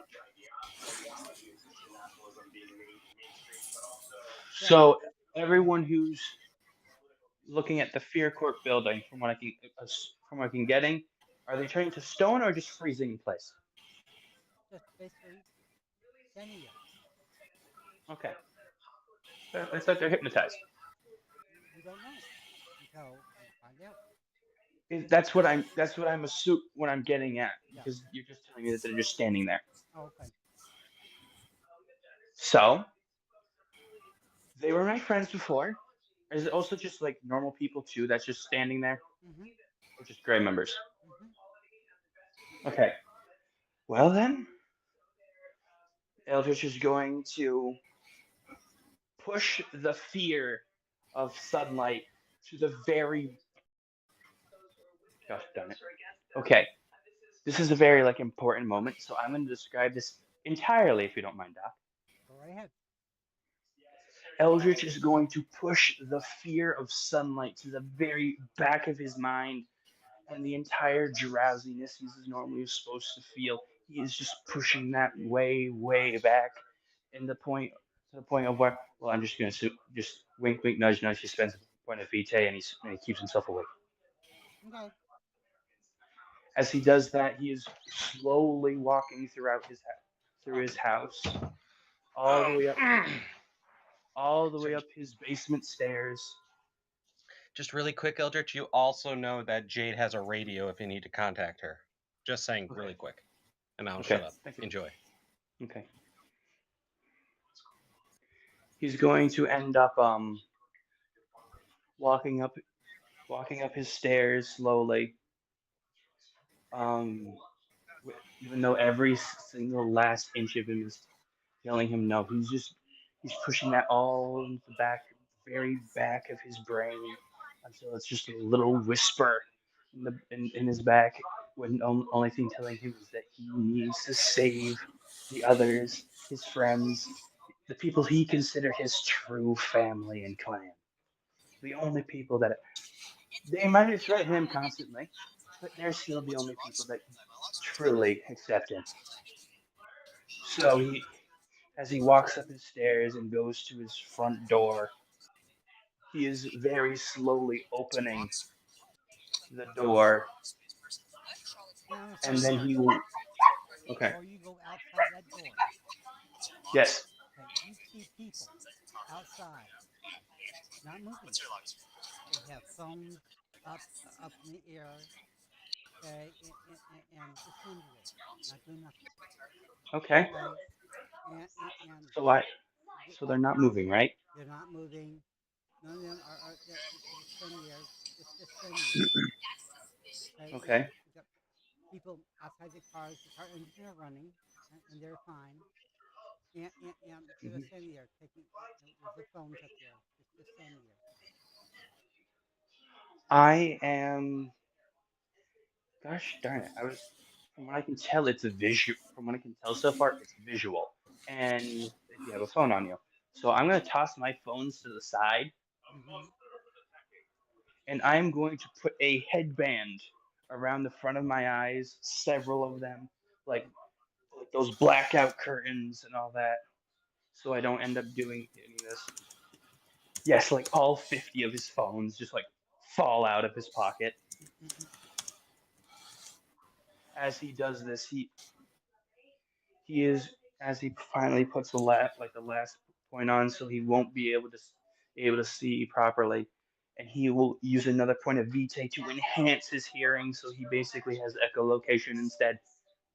Doc, as his form of sight, he Okay. will walk out into the sunlight, and as he does this, he ever anyone who was technically, if they were no one was actually well able to see properly, you will see Eldritch very gently lift off of the ground, and like how in like video games sometimes if you defeat the final boss or whatever, a massive amount of black just explodes from him. Yeah. Think of it being like that, and then it swirls, coalesces, all that stuff, and then just raise, and then it just tries to like race towards Eldritch, but just before it can even get to him, just bursts into its own flames, consuming itself and nothing else. Mm-hmm. Yep. I understand. Eldritch is now a daywalker. Okay. And with that, I am going to hit up Jade on a radio.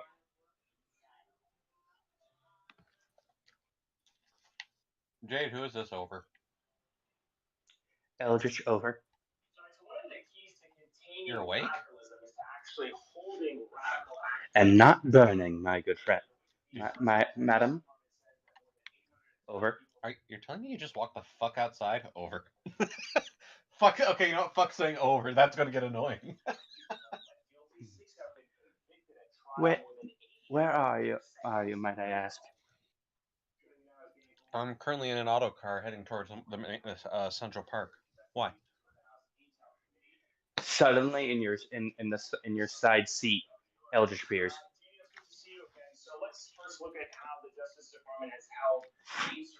And it's still very disturbing for one, and for two, you still know I'm changeling, right?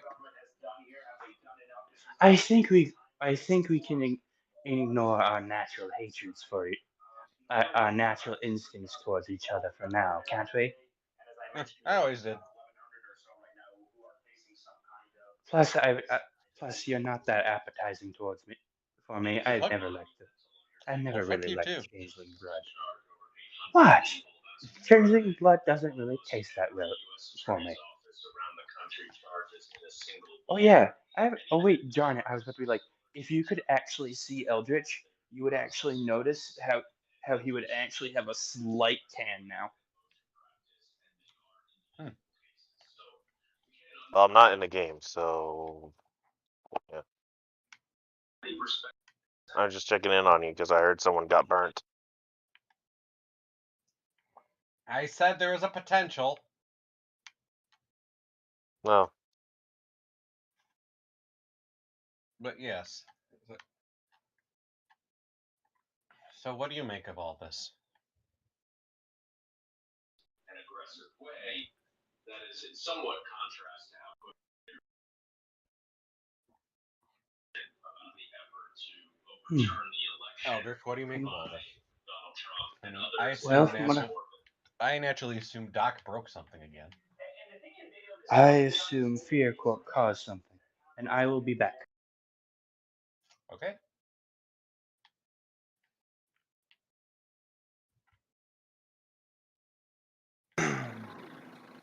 Okay. There's probably something that just popped up on his end dealing with family. It happens. I'm gonna have to go to the store. I'm gonna have to bow out for now. Okay. Oof. I'll be back though. Okay.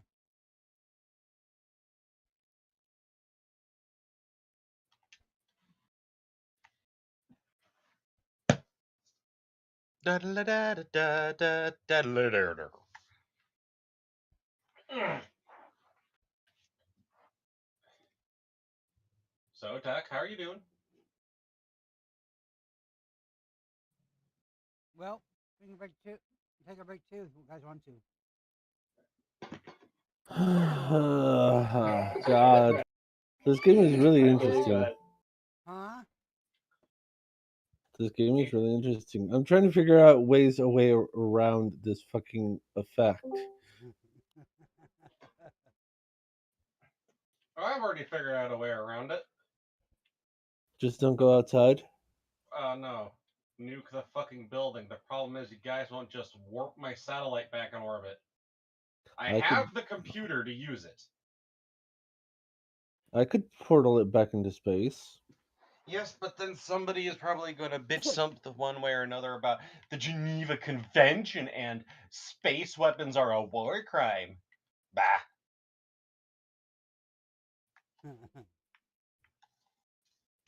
We're on a break, Alex.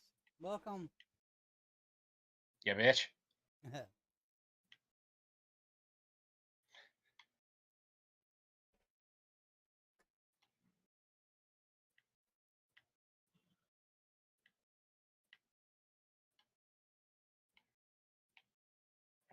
Na na na na na na na na na na na. Skirt. Skirt.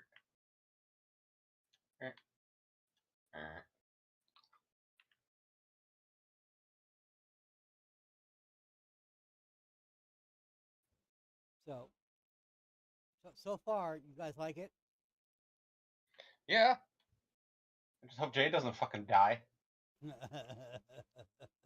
Then again, it's really going to be hard to kill her if I just go in between.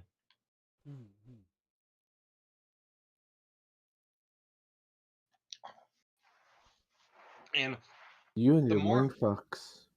Yeah, and the more I think about it, Shatar, I never thought of this, but my in between is not just in between the human or the material and the spirit worlds. I can go in between any world. Yes, I've mentioned that before, but you don't listen. I mean, I can hide in any of those in betweens. It's going to be hard to find me if I just keep switching up. I try to tell you this, but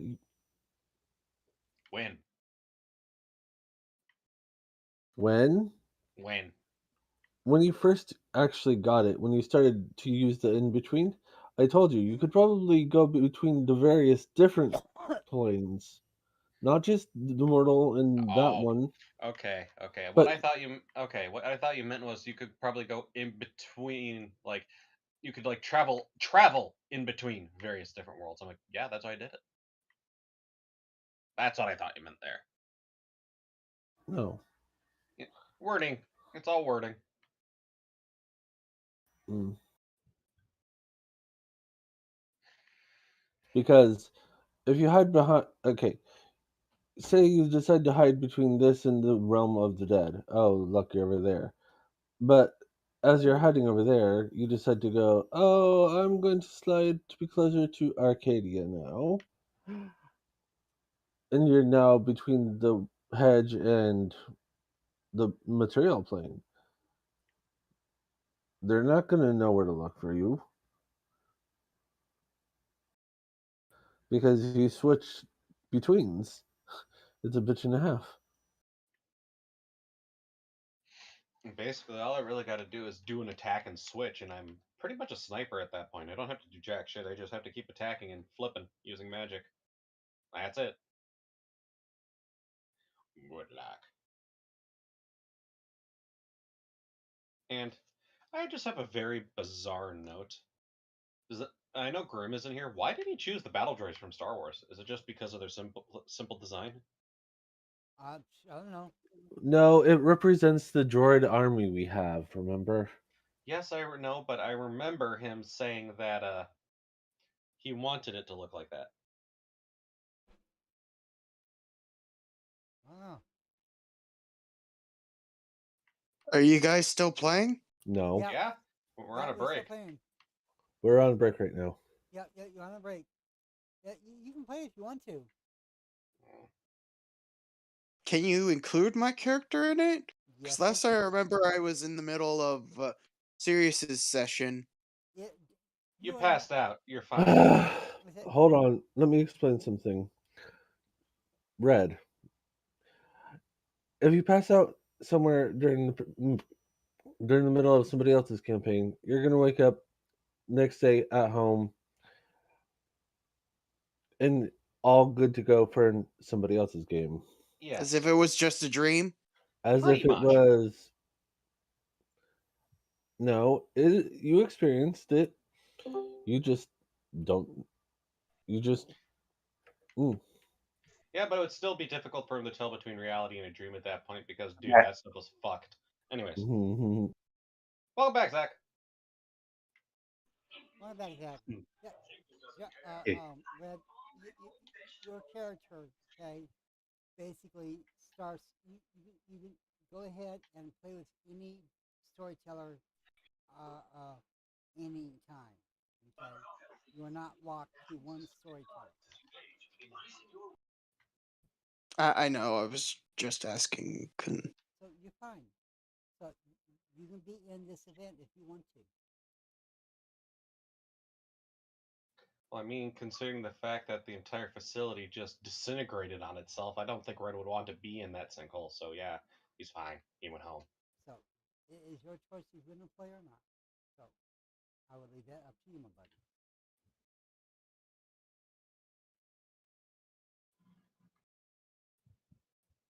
So do you want to? Hey, I'm ready. You're ready? Okay. But if I remember, it was still Eldritch's turn before we hop Sorry. over to you. Not trying to be a dick, John. It's just I just want to No, make it's sure okay. everybody gets their. It's okay. I'm just pulling up my sheet in a separate tab. Okay, that's fine. So let me go ahead and catch him up. Then I will go ahead and get with somebody. John. Okay. So early in the morning, around 7:30. Okay. You woke up. Okay, and you hit your last alarm to get up. Okay, and you took your shower. Okay, and basically, you know, you you basically uh um took a shower, got dressed, and uh um and ate something. Okay, then you know you, you, your boss calls. Okay, and he asks you to come in early. Okay, and you know which you don't start until 9 o'clock in the morning. Okay, so which is fine. So as you hurry up and shovel something something shovel something quick in the mouth, and drink the coffee quick, fast enough, and then What about my potato? you eat your potato. Gotta get that potato in there. I forgot all about the potato. Okay, and then you go ahead and fill up the thermostat full of coffee. Okay, then hurry up and go ahead and go down. Close your door, lock it up, and go on downstairs. Give me a drive check, please.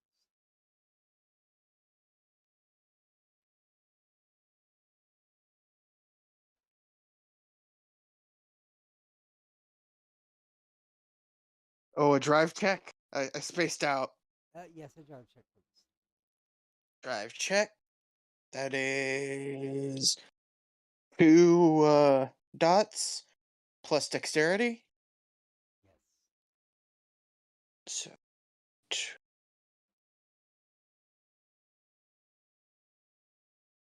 so 5. So slash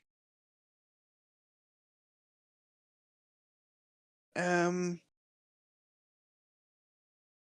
5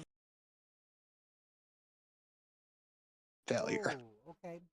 As you get I crash. no, hang on. As you get into your car, okay, and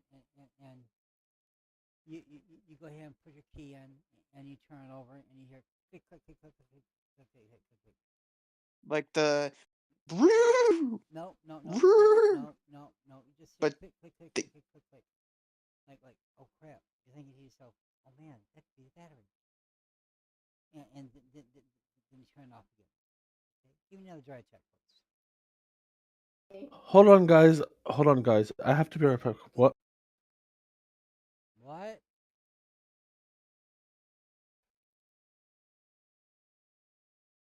I think he said he had to be right back quick. Okay, that's fine. That's fine. This has nothing to do with him at all. Go ahead, give me another drive check, please. 2 success. Success. As you have your hand on the steering wheel, and you're holding it tight and everything else, and then you hold your keyboard real tight, and then you say, "Come on, you can do it. You can do it." And then you turn your key over, okay, and then you hear click, click, click, click, and it stops for a second, and then then you hear it. You hear it go click, and then it comes to life. Then your car starts, and you look up, and then just wave your hands. You need really get a tune up on this car, okay? But you just haven't found the time to do it yet. I have a phone, right? Yes, you do. You have a phone. Yeah, I would like to call in just in case my car breaks down in the middle of the road or something, Okay, you go ahead and you call in. and tell them that if I end up arriving late, it's because of car trouble. Okay, as you call it, as you call in, the phone rings and rings Nobody answers. and rings. Says, thank you for calling the It's me. URS. thank you for calling the URS. Please leave a number, a name, and we will get back Is it to you. It's an automated Yeah, thing? automated message. Yeah. And we will get back to you as soon as possible. Beep. Damn it. I'll just start driving that way. Okay. As you start, give me a drive check first. Again? Yes, again.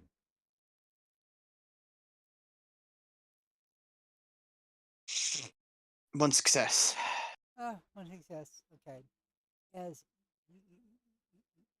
you turn your blinker to your left, and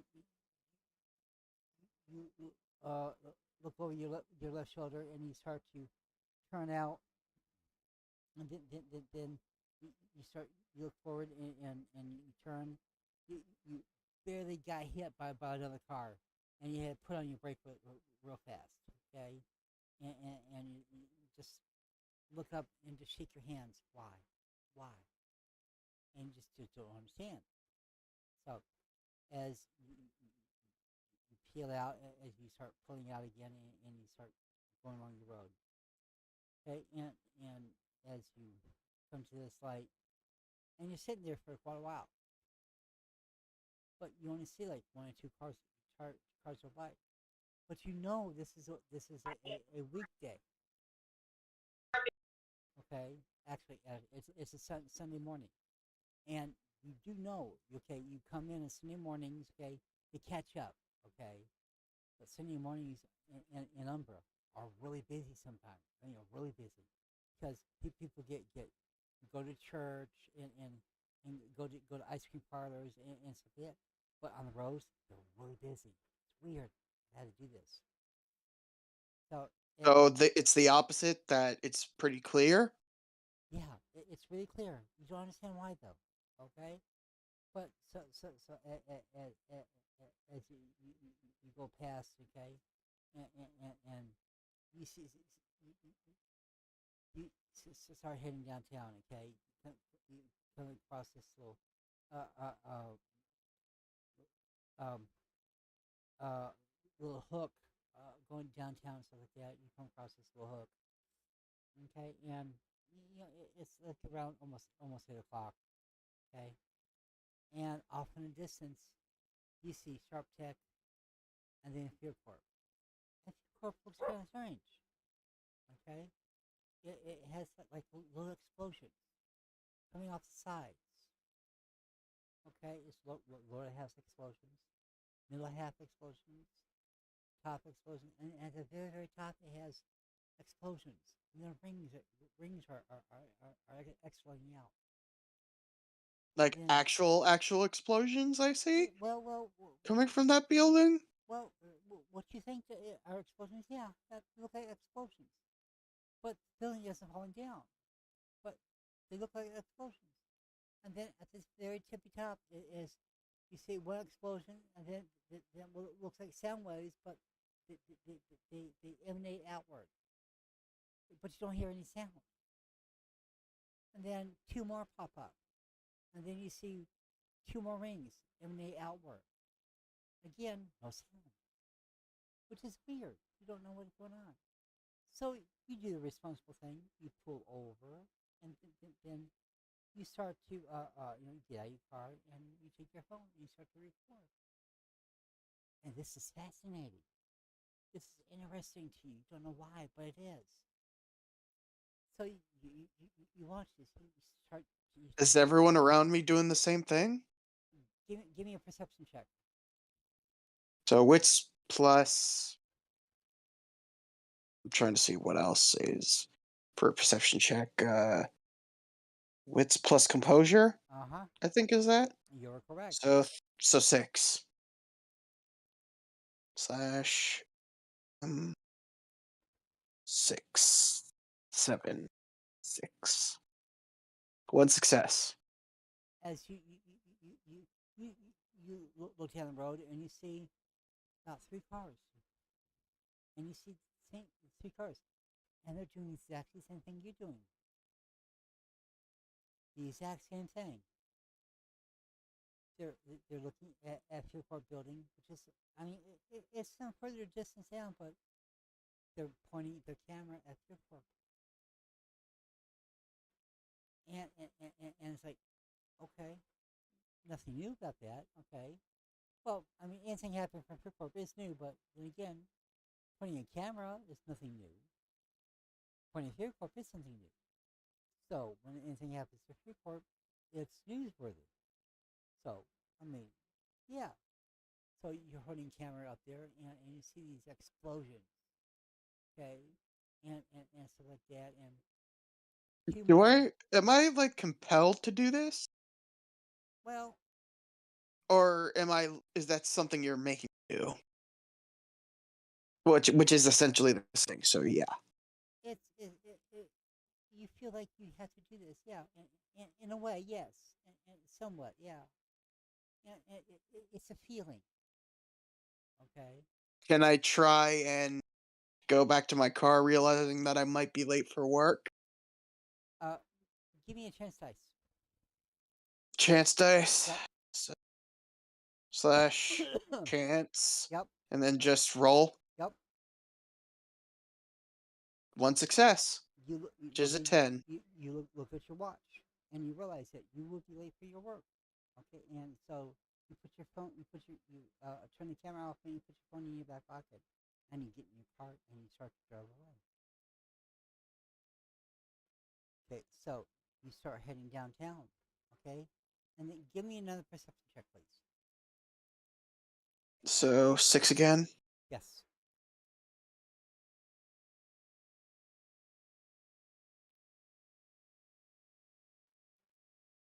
That is 5 successes. Nice job. As you start heading down the road, you start seeing cars along the side, on both sides of the road. Okay, where there's big gaps in the road, and you start seeing people on both sides. Why am I hearing a puppy? Hang on a minute.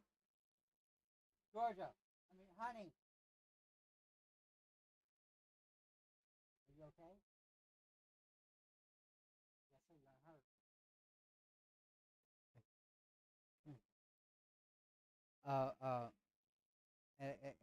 As you start seeing people on both sides of the road, and wrong side. People on both sides of the road, and stuff like that. Outside the Give me car. 1 second, please. Yep.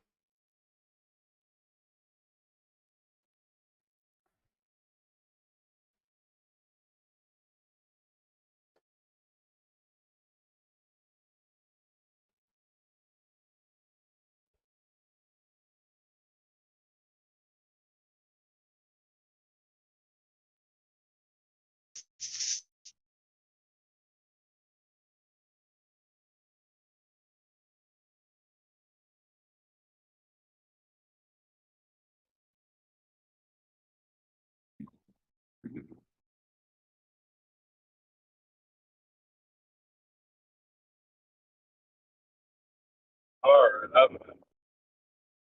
Huh? did I have returned on my way to work?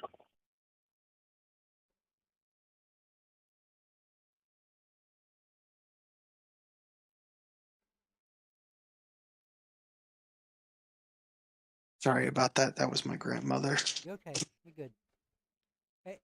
And so as you are going down to the other side, as you're going down to your office and stuff like that, okay, you start seeing people on both sides of the road, okay, and and where there's a crossroad and stuff like that pointing towards Shipport, you see these people outside the cars. They're running, of course, and they're putting cameras, okay, and they're just taking pictures.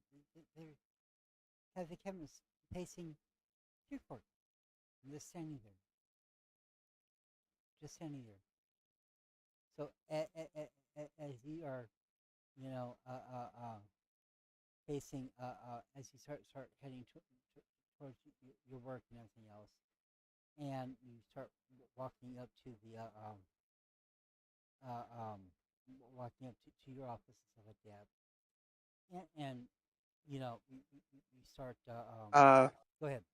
I just wanted to say, when you're finished with me, I gotta dip out because a friend is trying to call me at the same time, and I'm typing to them Okay. right now. Okay. So, when you're gonna wrap this up, try to wrap this up as quickly as you can. I'm sorry.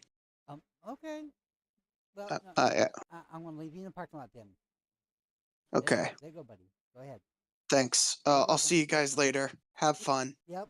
Okay. So, Eldridge. Yes, sweetheart. Okay. So, you and Jade were having a discussion.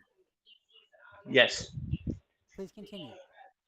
I think like the last thing we were talking about is how the fact that we're kind of like, I mean, like ignoring our natural instincts and our natural differences or something? Okay. Right, yes. So my blind friend, how are you driving? I'm not.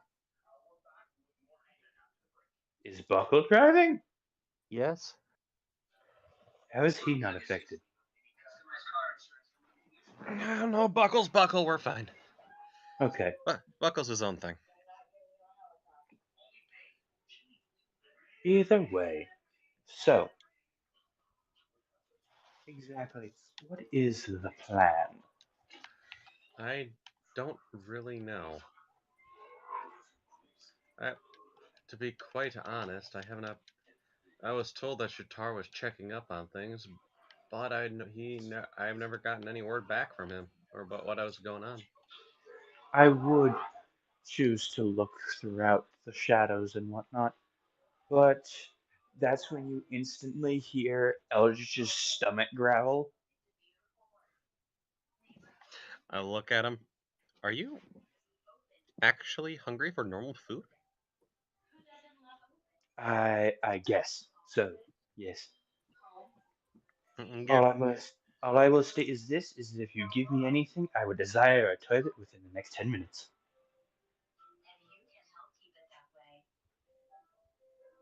I don't think it goes that fast. Oh no, yeah. No, serious. Take this from me. I have had times where I've had weird little mood periods because of my mental stuff where I just didn't feel anxiety or whatever made me not want to eat anything for like a week. I ate something 10 minutes later. I had to run to the bathroom. Fair. I think I actually may have something if you'll give me a moment. There's a. Hold on. Oh wait, shit! I don't have that. Do you think you could hold the car for me? Of course. And in a very quick split second, I we don't have actually both mean traded hold the seats. car. I mean just. We have literally just both traded seats. Yeah. Thank you. Now then. She opens the car door into her hollow and pops it in, closes it. Well then. A few minutes later, she comes back with one of her cinnamon buns and just hands it to him. He takes one hand off the steering wheel and just starts eating it. No, no one's Thank driving. you. It's Buckle. Buckle's doing it. There's no steering wheel. Why did you tell me to hold Hold the hold the car. car? Yeah. Keep it warm.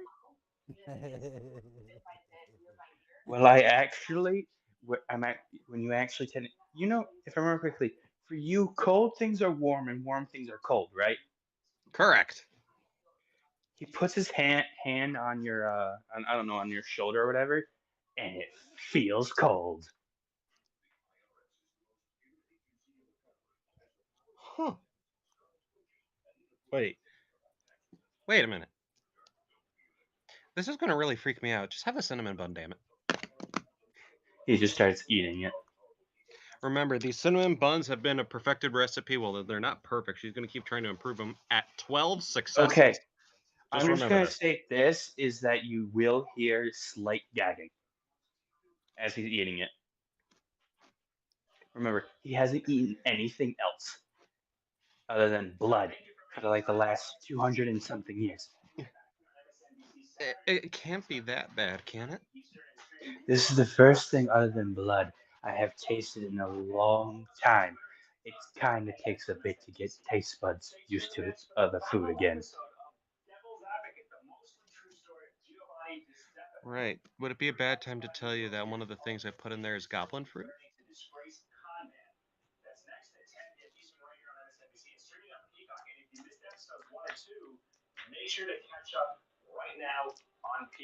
Is that raspberry taste?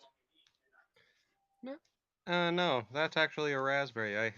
For a well, this is a raspberry cinnamon bun. Yeah, but the sugar is actually distilled from Okay. an overly Either way, sweet. either way, who should we really talk to about all this? Well, if you got a rate, Shatar probably has something back. Hold on, 1 second. She puts her. Shatar, you there? East. Hello. East. Okay. How Good. can I Okay, help got him you? on the radio. Okay. Hello. East, how can I help you?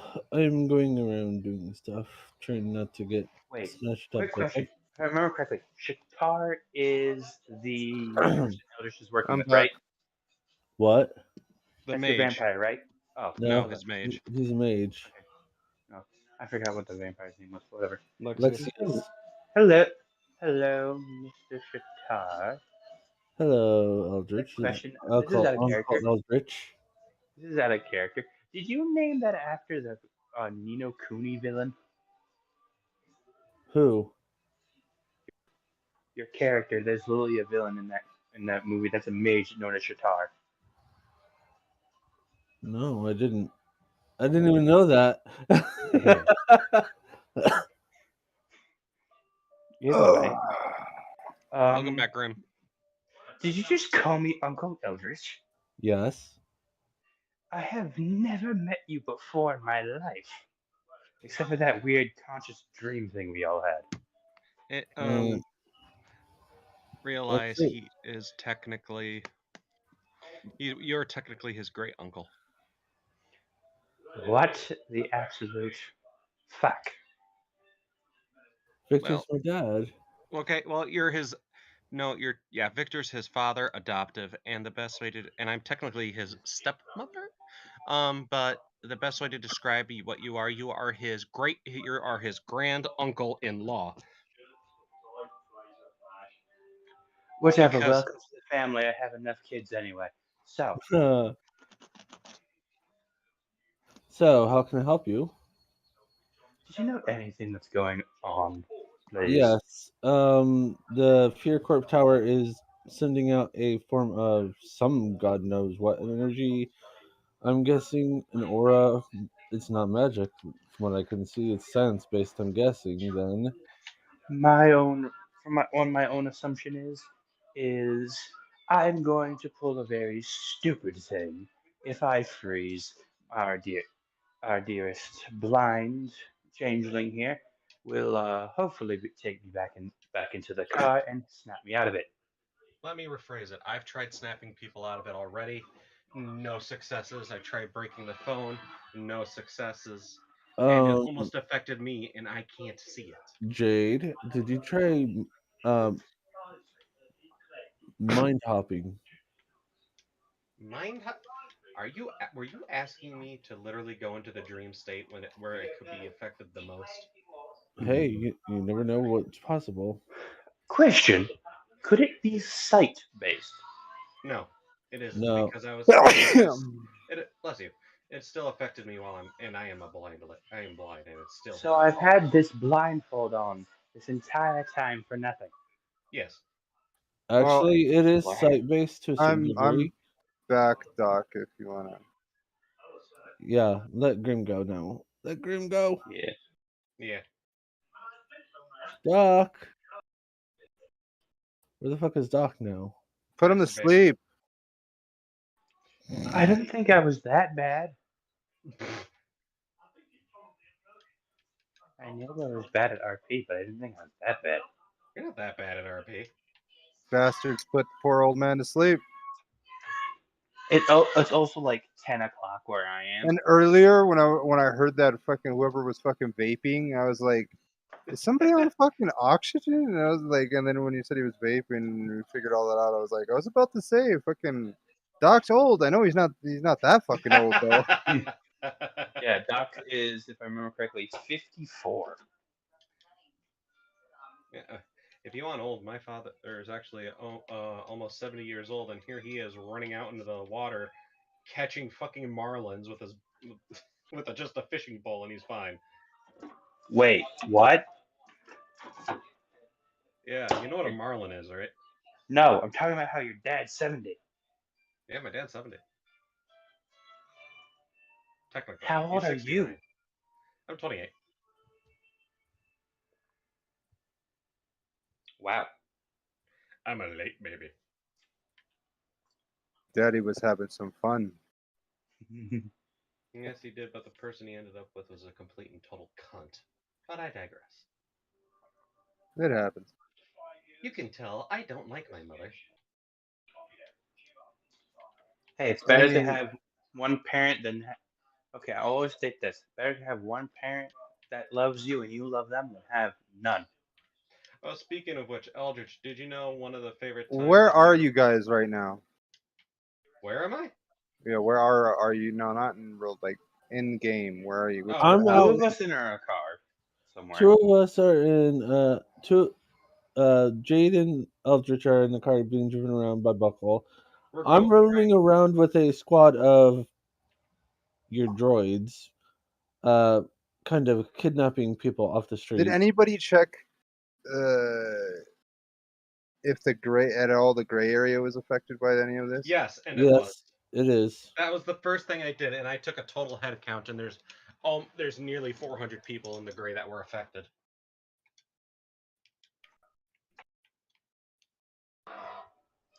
Wow, that's a lot of members. Yeah, How can I ain't it? no dummy. I did my I'm job. just wondering how it was able to do that. Like, because technically the gray area is in a different universe or its own pocket dimension, not its own universe, but its own pocket dimension. So Honestly, I really don't mind. The story is interesting. Story's interesting.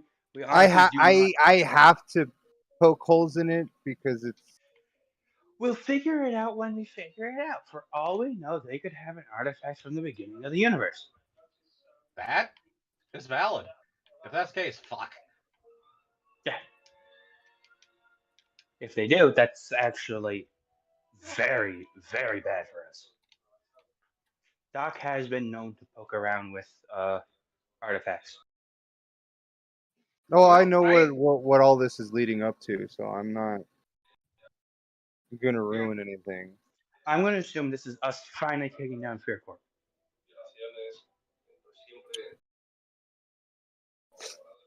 And if not, I'll be highly disappointed. I wouldn't mind if Fear Corp goes down. That just means I get to spend more time worrying about the gray and fixing that shit up and making everything possible better. Or, laws.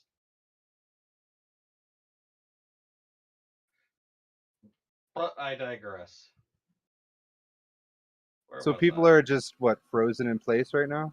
Yeah, they're pretty much frozen in place. They're mesmerized by shiny light. They're able to be picked up and moved, right? Yeah. So long as you don't look at Fear Corp or reflections or any of Yeah. its light. And so you know how fucked it is? I almost got affected by it, and I am goddamn blind. Even if you look through it from a robot's point of view, you can still be affected. Okay. The only reason I know that is because I did it. Hmm.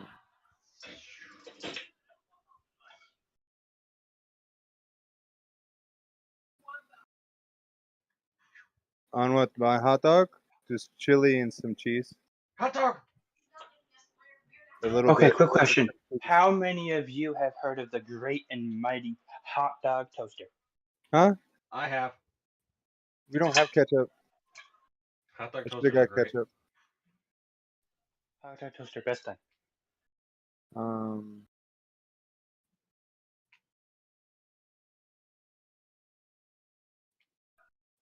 Shit, I don't have enough fucking.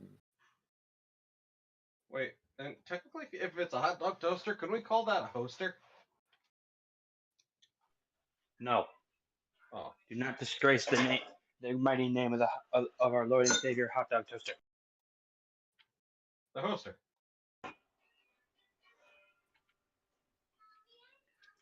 For your sacrilegious against the mighty hot dog toaster, you must now eat 10 hot dogs. Don't fucking tempt me. I'll do it. Even though I prefer bratwurst. For your Specifically, definite beer brats are delicious. for your Several counts of blasphemy against the mighty hot dog toaster. You must now eat 10 hot dogs. Who has good enough? What are forces? I need some. Well, I might be able to do it with 3 forces, but it's gonna be a bitch. I got 3 forces at best. I'm sorry. I don't have magic. I'm basically trying to stretch the water molecules around. I don't know if I'll Are you help basically Mills, just trying to I get am rid a of fae. reflections? I might be able to enhance your crap with fae fuckery. Like, okay, let me explain what I'm trying to do. I'm trying to basically make the water molecules in the air that's around Fear Corp basically mirage it and make kind of like a mirror. I think that would be So more of like a prime magic you could No, use, that just isn't like prime bend the magic, light. that's forces. That would involve gravity. That would involve gravity. That would involve the covalent bonds and everything. So he's on the right track there. No, what I'm talking about is just bend light. but it might not be just light. Welcome It might back, actually Doc. be Thank you. Sorry. a visual component. Did you fall asleep, Doc? Yeah, I did. My bad. Do you want to hold? Do you want to I sit here for told you, now? I told you, you motherfuckers put the old man to sleep. Yeah. Well, I'm back, Doc. And they basically have been filling me in on what's going on. Okay. Yeah. Thank you.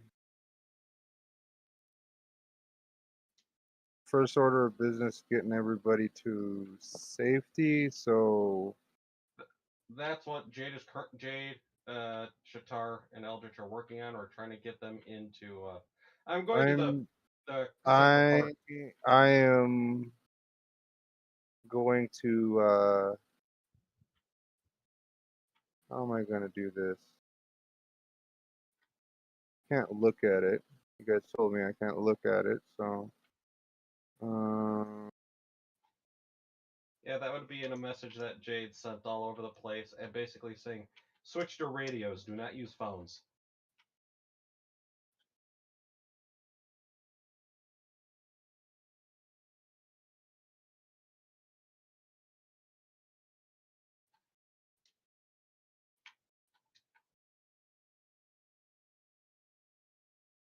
Uh, Show. okay, I'm gonna go to my lab, and I'm sure I have a fucking some kind of equipment in my lab that shows radio waves. Okay. Isn't that called an oscillator? Or something like that? And I'm going to check and see if there's any background radio waves or anything that's not a normal reading. What do I need to roll, Doc? Uh,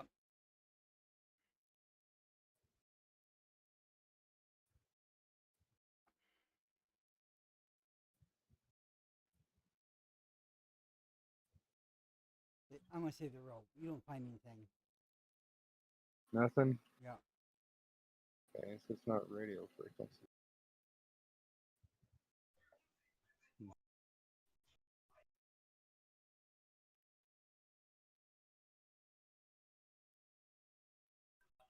Hmm.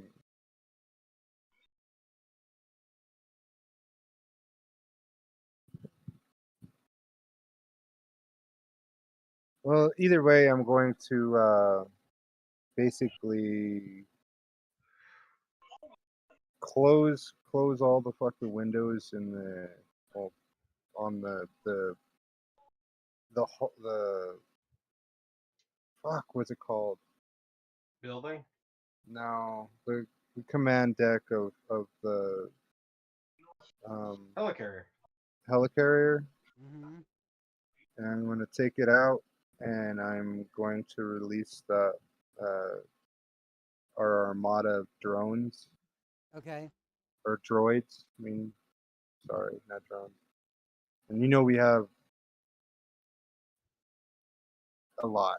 We have so many fucking drones. Yeah. They're basically just going to be picking up people and carrying them to bunkers, Okay. picking them up like they're fucking cardboard cutout people and just carrying them.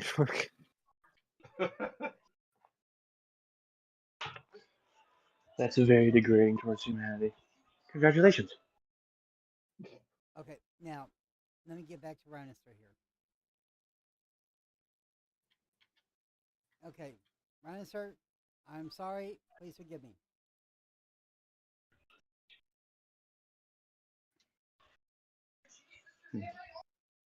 You're not forgiven. Yes, I know. Right. I'm a bad boy. Stop in the call or you're not going to be able to hear me. Huh? I said, forgive me. I'm on my way to work. You won't be able to hear me. Oh, okay.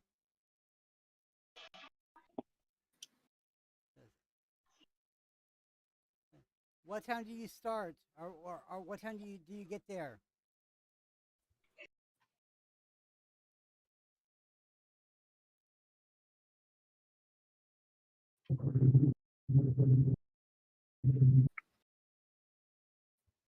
I may have to do him privately.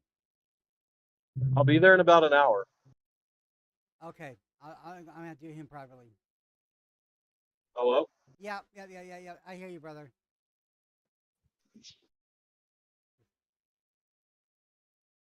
Okay. We're going to hold off on you in a little bit, buddy. Okay. I'm gonna have I, everyone else. I, Go I, ahead. I'm gonna go ahead and eat my chili dogs. I'll be Okay. back. Vincent.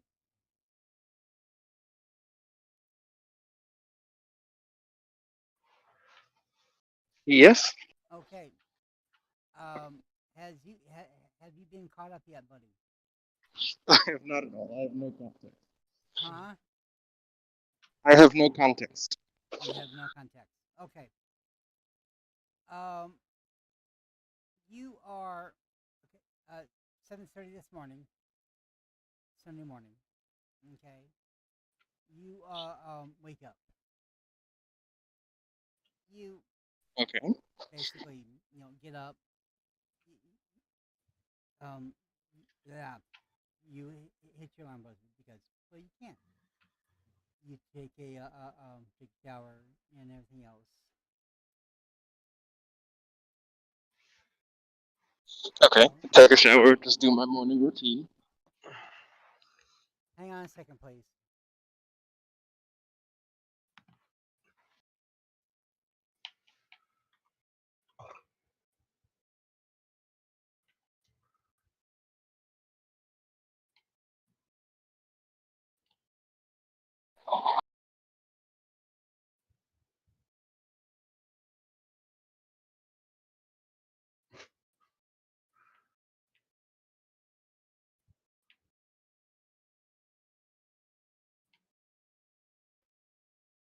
Okay, I'm back.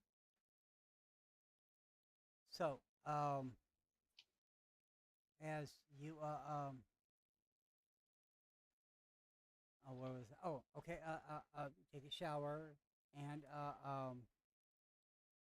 then you start getting your clothes ready, and then you start eating your breakfast and make up coffee. And by the way, where do you work at? I work at Fear Corp. Okay, you get a call from your boss. Okay, it says, "Could you come in now?" And you tell you, Which "Sure." is weirdly early, Yes, I'll say. weirdly early. Okay, and so Okay. you tell them, "Sure, no problem." As soon as you start, okay, you, you, uh, uh, um, you start to wolf down your food real quick and start drinking your coffee. Okay, you, you, you go downstairs, you go outside your home, lock your door, and you go to your car. Give me a drive check, please. Well, I don't drive. I always get a taxi to work. because Okay. I cannot drive. Okay. You call it Uber. Okay. Uber says, Though I would, Kumbaya. on my way to work, I would like to buy a banana. you like to buy Which a sounds weird, but makes sense. okay. You like to stop by the store to buy a banana. Hmm. Okay. And then okay, you would go ahead and do this. Well, give me a chance dice. Okay, one moment. Yep.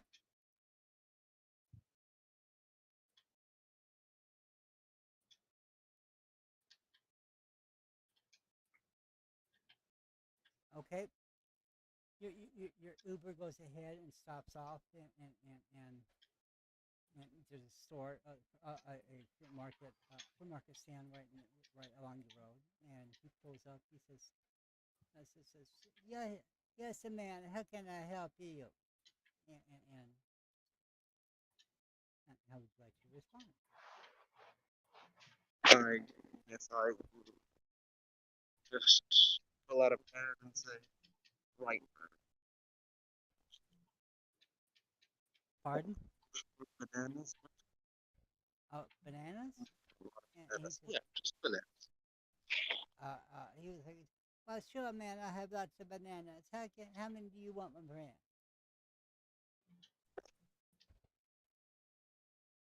I'll just take. They come in like fruits. I'll just take one bunch. You want a bushel? Yes. Um, Sorry, I just couldn't remember the word. uh, you could you take a bushel and put it in your bag. He says, and put on a weight. And he says, okay.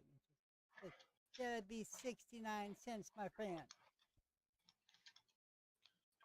I pay the man happily. So, thank you so much, my friend. And he pushes the drawer in. Have a wonderful day. And it's a horrible Jamaican accent. Please forgive me. And your Uber driver, tell your Uber driver to go ahead and take you to the third floor building. As you start getting closer, you start seeing uh, uh, um, start what looks like to be explosions coming off the third floor building, and you Oh God, are we under attack? uh, well, they don't sound like explosions. Actually, there's no sound. So and the, and it goes from the bottom, and then from the middle tier, and from the top tier, and then it goes to the very top, and then it goes one explosion, and then it has like a little wave. What looks to be like a sound wave, but you don't hear an explosion. Okay, and it's weird. Okay, but you don't hear anything, and but it looks oddly, it looks odd and fascinating. Your Uber driver, starts to, pull over and stuff like that.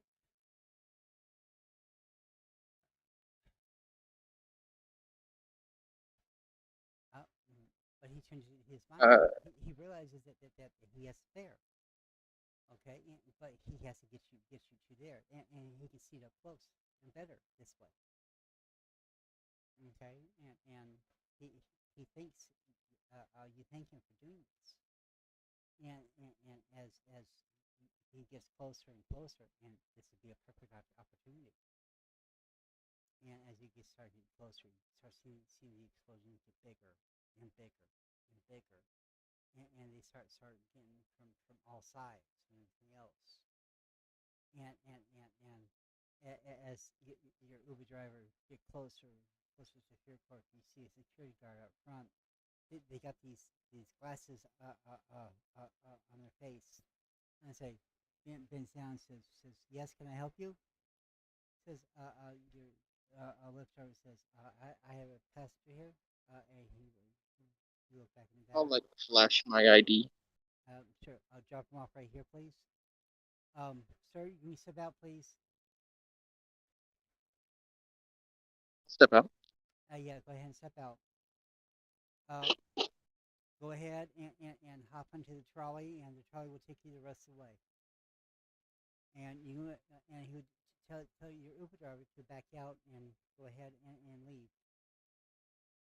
And and he tell you the security guard would tell you to take the trolley all the way into work, and which is unusual.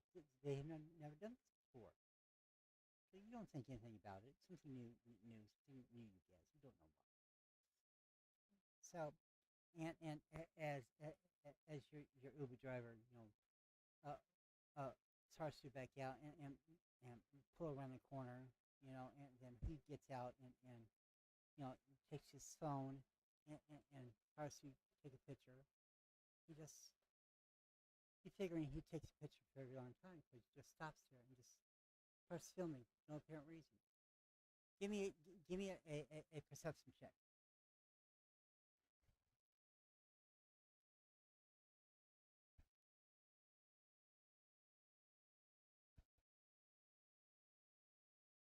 Okay, with that three. As you're taking the trolley into the airport, you start looking around across the road and anywhere else, and you start seeing other people are doing the same thing. They have their phones out, and they're looking up at the airport, their phones out, and they're not moving, and they're just standing there. It looks to be, for as long as you are moving, going inside the building and everything else, they're just got their phones, and which is weird, but I mean people have their phones all the time taking pictures, but they're just taking it up and just pointing up at the airport, and it's that's at the middle or the midsection. It's at the tippy top, and that looks to be very very painful, but hey, that's their choice. They can take pictures. You don't think anything about it. Okay? So, as you take your trolley, to the inside, and once you go ahead and hit the inside lobby, the security guards passes you some glasses. Say, wear these all day. Do not take them off or anything. You have a wonderful day. They're handing you glasses. I don't know why, but orders are orders. Put these glasses on and don't worry about it. So, and then I forgot, what department do you work in again, please? I think research and development. I do Art? chemistry. Chemistry? Okay. And so you you head up to the chemistry department, and you wait for the elevator, and you start seeing everyone with these glasses on. Security, secretaries, doctors, I mean typists, I mean everyone with these glasses. It's weird. You didn't think that it was okay.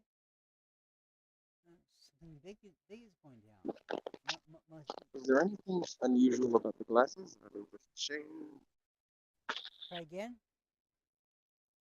Is there anything unusual about the glasses? Are they just shades? As far as I can tell, at least. They're all the same color, as you can tell, and all the same shape. Nothing spectacular about them, as you can tell. And they're basically, I mean, no difference. That there's something distinctly different. Uh, there's no sex to them. There's no men's wear or female wear or anything else. They're just basic shades, as you can tell. Uh, uh, so you're thinking, there might be a lunar eclipse today, and so they might be doing something to protect your eyes from lunar eclipse. That's what you might be thinking, but you don't know. So once you get up from the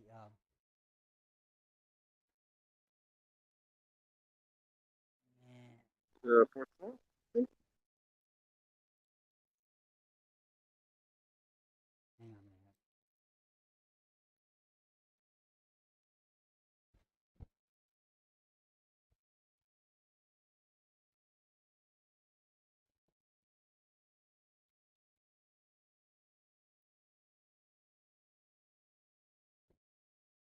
Give me a minute, guys. Okay, I'm done with my hot dogs. What's going on? No problem. You taking a break or something? No, I got to control a dog. The hair beast is going wild.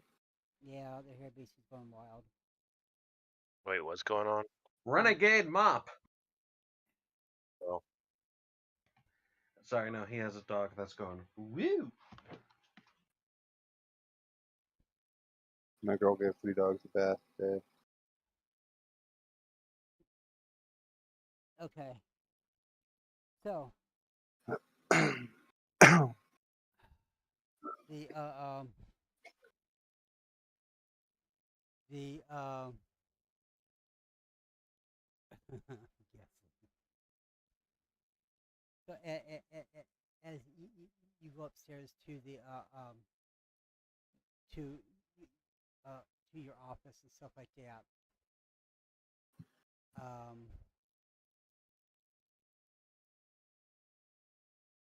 oh crap, wrong button. There you go. As you go upstairs to your office. Dog, quit your shit. Damn it. Damn it, animal.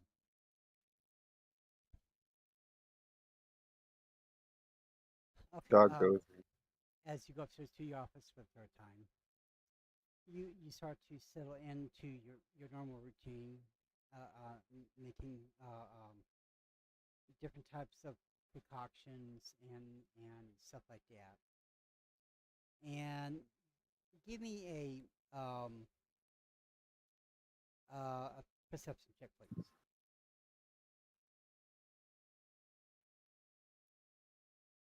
Okay, 1 second.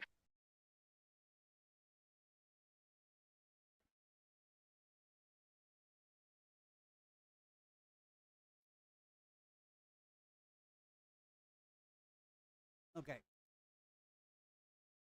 With that three, okay, you know, some of your other employees are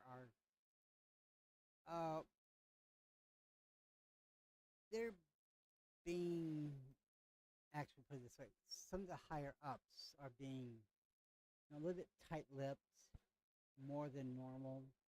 They're standoffish, and so you can test something up, but you're not sure what. So There's like a general air of unease. yes, yes. Okay, so I'm gonna leave you there for a moment. Um,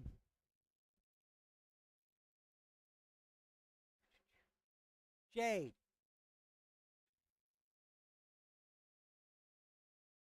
and Zach, come here. Ah, there we go. Come here. Trying to reach over and hit the unmute button. Hard to do with your toes.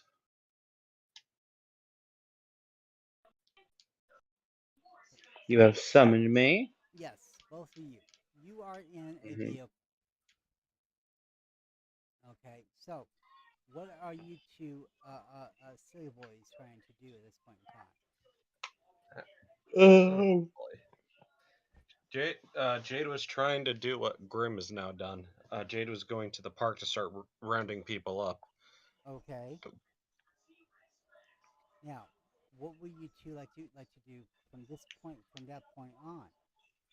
I have no idea. What I You want should. to do is hit the goddamn Fear Court with my satellite, but that's a war crime. You stated that everyone is looking up at the top of that building, right? Pardon? You stated that people, when they're looking up, are looking at the top of Fear Corp, right?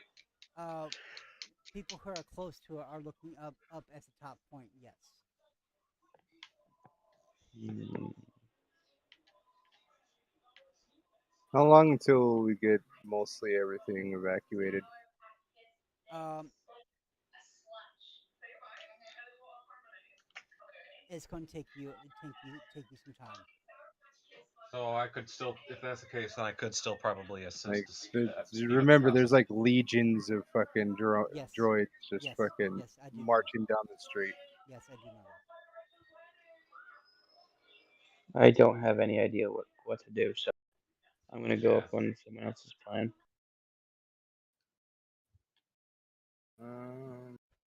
Okay, Elders, with what you're hearing is whirls of the ship. Okay, going through the air, and you're hearing engine of footsteps from the robots going down the streets. Okay, then branching off to other streets and stuff like that, picking up people, and then Hmm. hearing the jet boost going up into the air, and and, and then landing on the deck. Okay, of the helicarrier. I mean the helicarrier. Okay, and then that being repeated hundreds to thousands of times over and over and over. And then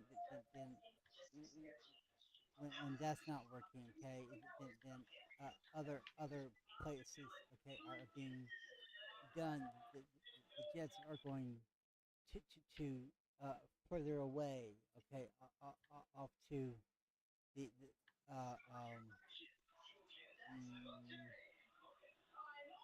my orientation correct here, off to the west, I think, okay, and it's going. The sounds of the jet noise is going is fading, okay, with a faint whisper, okay, going off like this, going off like that more, and it's happening like hundreds of thousands of times, over and over again. Does anybody have like level 5 matter magic? I have no Anyone in the idea. dock? Shatar, or wait, Shatar left. What the fuck? Yeah, I'm gonna just I'm just gonna go with the flow and go with whatever anyone Because I else might has have idea. to duplicate the fucking helicarrier. You're just trying to get them to a safe place, right? Yeah, just get them out of the way so we can fucking. Well, you're talking to a person who has an entire complex in the side of her hollow. Yeah, we're barely. We have bunkers and stuff in place too. But I mean, that is completely out of the way where nobody can touch them. Ever.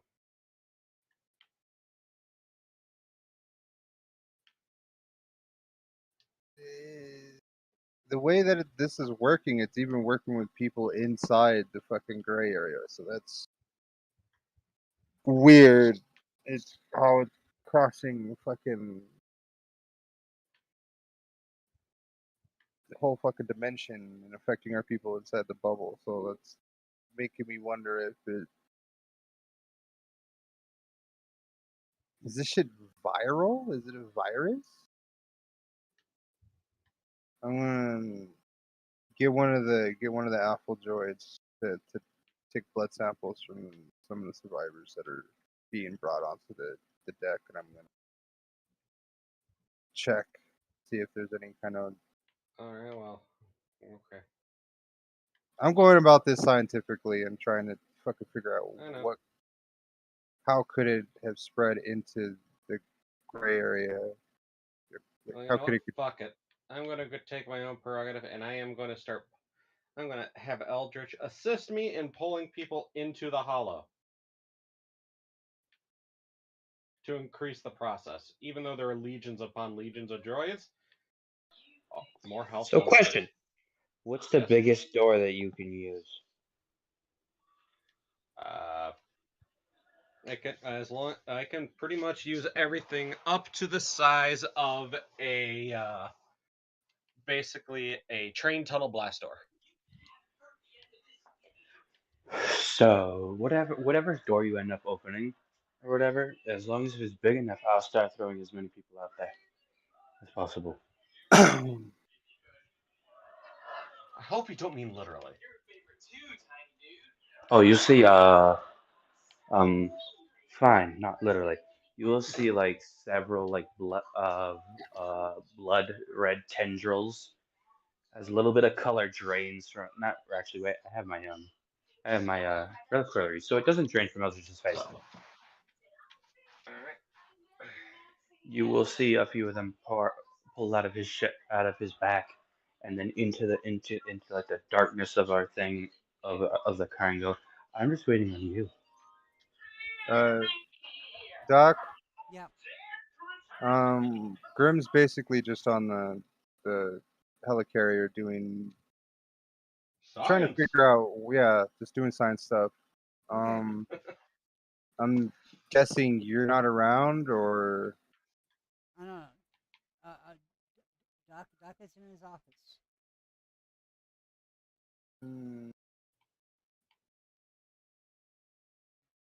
I might leave you a message saying I need you to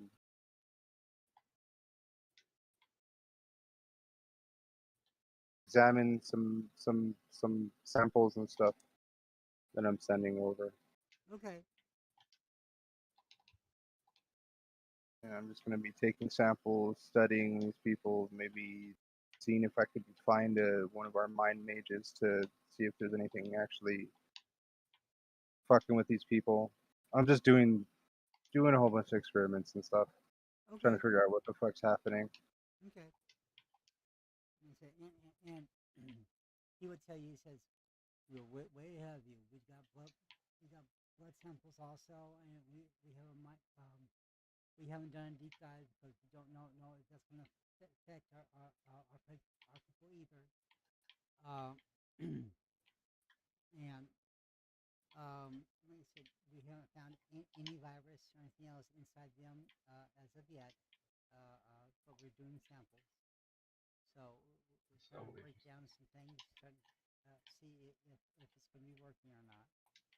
But I'm just wondering how it got into the gray area. yeah, we don't know.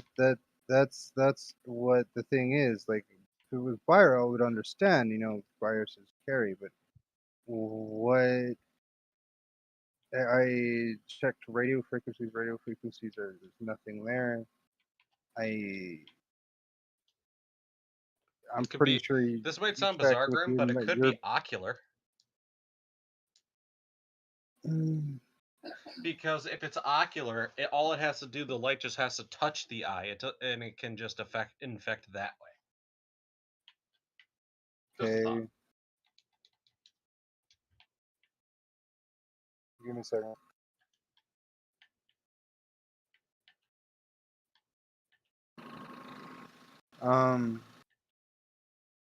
If that's the case, shit. How much would I need forces? How much forces magic would I need to basically make like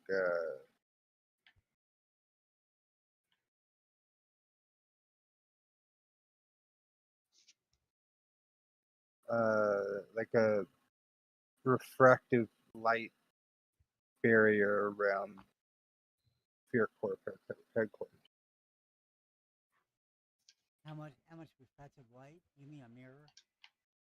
Basically, like stretching the water molecules in the air to the point where they basically make a mirage that fucking. If you get what I'm trying to. Yeah. I see what you're trying to do. Is probably around maybe three, at least 3 dots. That's perfect. I have 3 dots in forces. So see, what would I need to roll? Forces, my gnosis. Gnosis, and then high speech. 3, so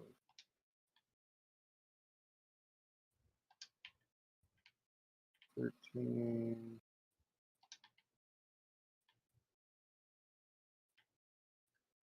And then my tool. Yeah.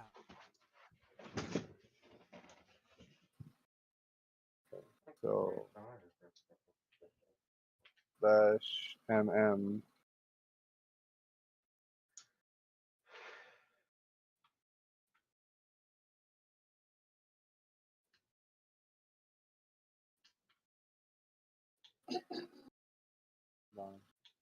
Okay. As you go ahead and put up what looks to be a mist of water and stuff like that, and it starts to have it harden and stuff to turn into a somewhat of a reflective shielding of some type, and as you start to turn it hard and stuff like that to more of a ice type shielding somewhat, and have it suspended there through wind and stuff like that.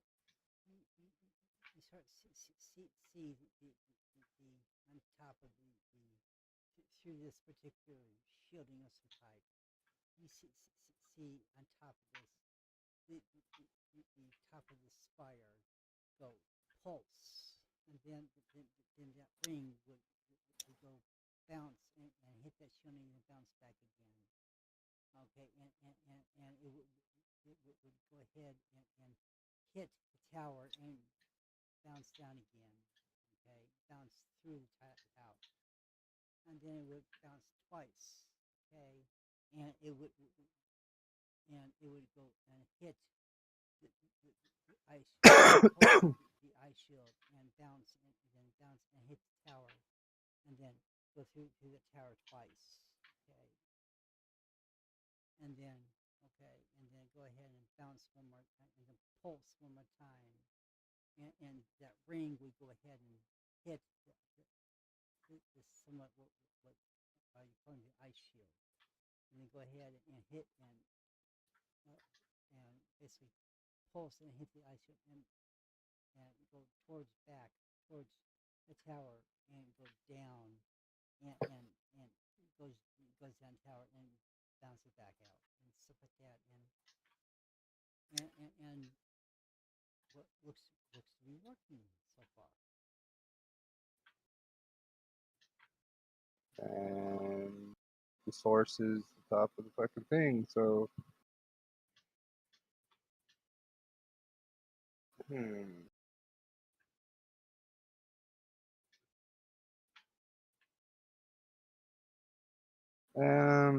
I'm gonna be looking at the Pure Corp HQ with my mage sight on. What magics are about it?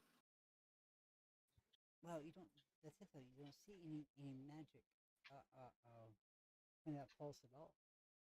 Not the pulse, but Oh, the building the itself. building. Oh. You see the normal magic. Okay, inside the building. Okay, on the outside you see no magic, but inside the building you see strong magic. Very strong magic on the inside of the building. Okay.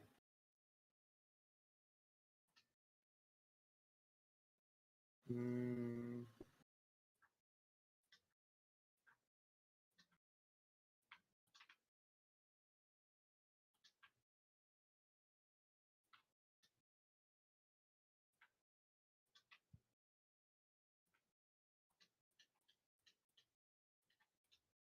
Almost like being blocked.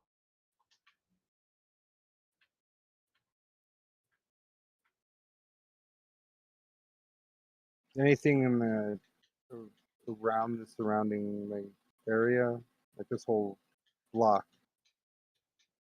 I'm From looking at the whole block. well, the whole block area, depending on what you're looking for, okay? You see trees in the building, in the parking lot, and everything else, okay? So this whole third floor complex, okay? It looks normal, okay? You don't see any magic or anything else like that, and every time it pulses and hits that shield, that ice shield, and bounces back, the wave goes down, and then you start seeing the wave just go down the ground and goes to the ground and fades out. Okay, and then, but on there you see no magic around that area. But inside the building, you see strong magic all the way down. Okay, all the way down to the parking lot. Okay, that's on the inside. And then you start seeing magic. Every time a car goes in, you start seeing magic trickle out from a garage door opening up.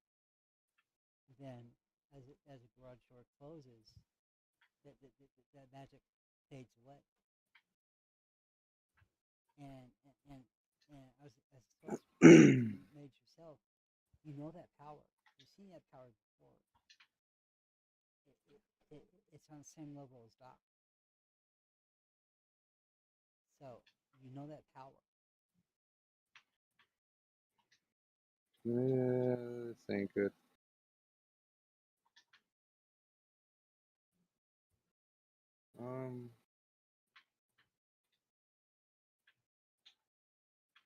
Okay, well, are the effects still affecting these people, or are they starting to? They haven't moved yet. Hmm.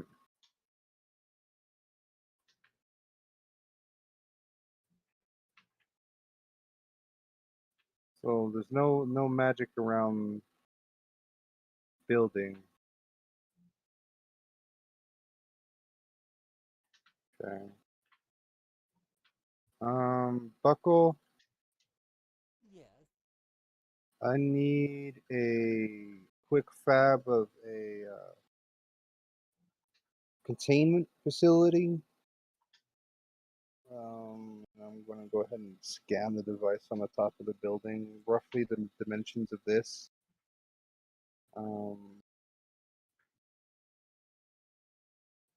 Okay. I need it to be able to basically make it as reflective on the inside as you can. You know, sir, we would not be able to do that on the inside of third floor.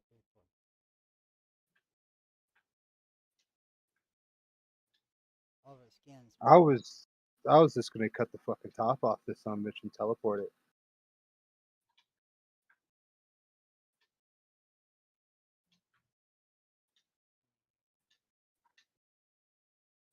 Doesn't have any magic on the outside. You said all the magic on the inside. So if I just trim the top off the sucker,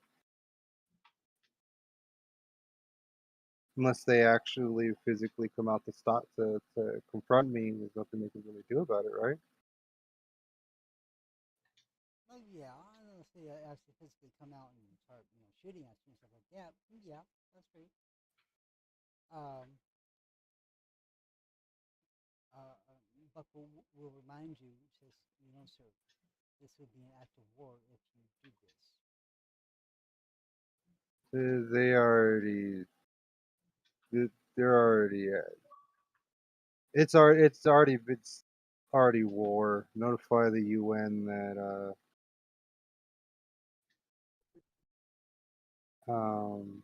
Fear Corp. Basically, just let them know what's happening. Okay, will do, sir. Fear Corp made the first move. Let it be known that Fear Corp made the first move. We're just here to finish it. Okay, will do, sir.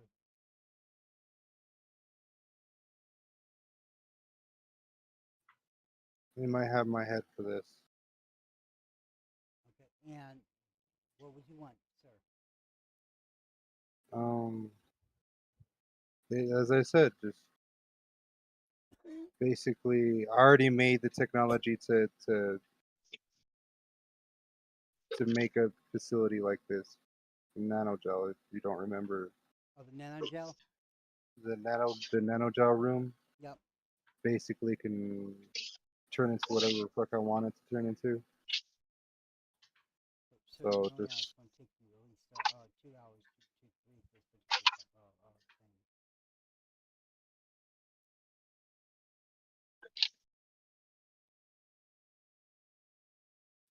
well, gives me time to experiment, I guess. maybe get a little help on.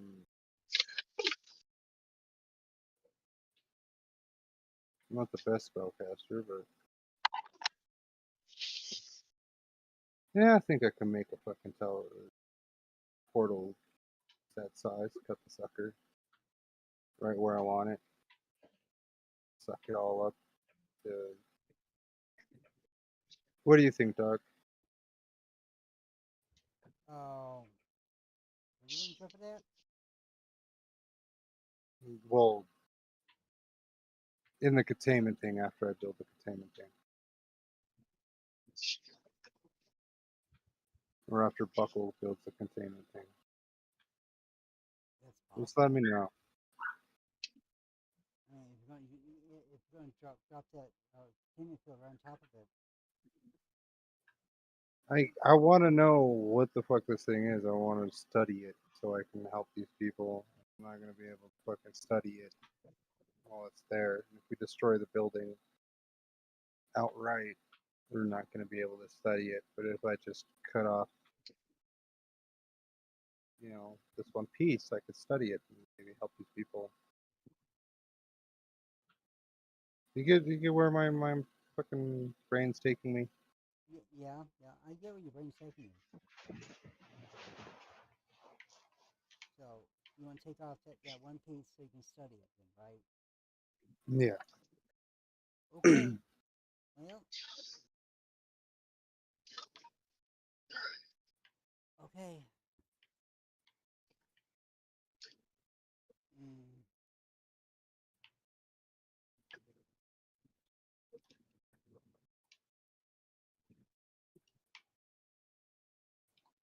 I'm just waiting for Buckle to fucking finish fabricating, and then I'll do that. I'm chilling here, looking at these people, trying to figure out what's going on with them. Okay. In the meantime, And Ryan Sir has returned. Okay. I'm gonna go ahead and bow out for now. Okay.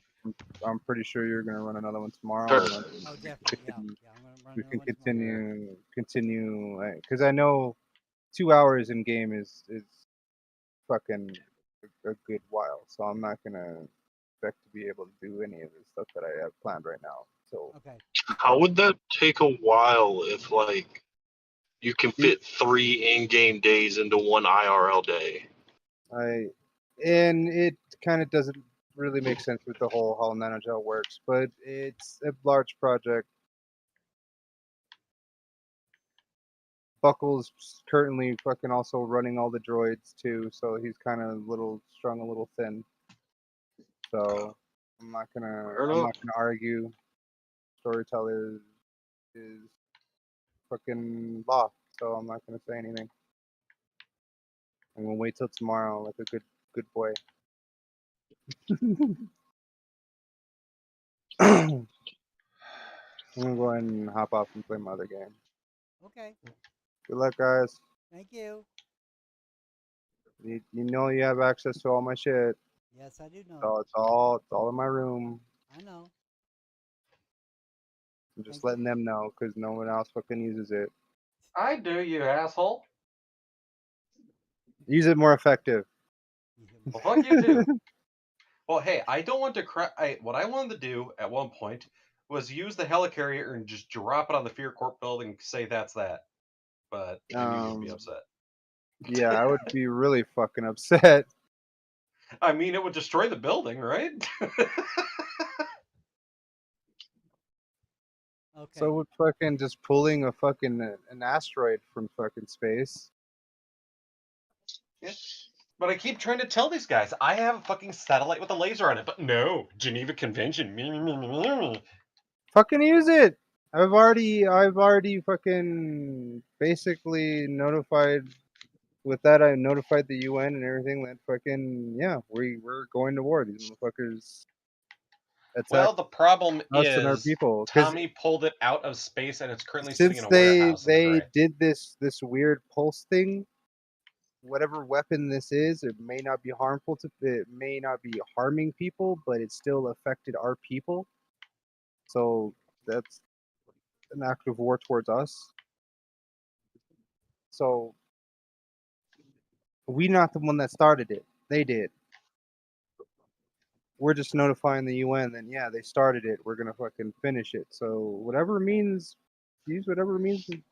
So you're telling me you are literally giving me the green light to commit a war crime?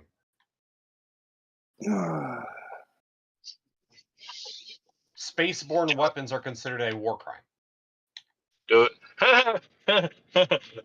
You act like countries actually give a shit about that. I'm gonna send you a file on something called the Damocles Project. You should read it. You forgot that we basically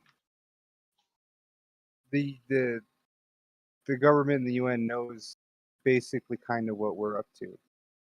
They already know that They don't our know about the organization. satellite because I kind of borrowed it from the Russians.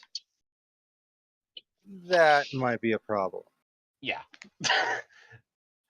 Well, and by borrowed I mean it's leftover from the Soviet. It's Soviet leftovers. And You so you forget understand what? that on the deck of the helicarrier there's a very large fucking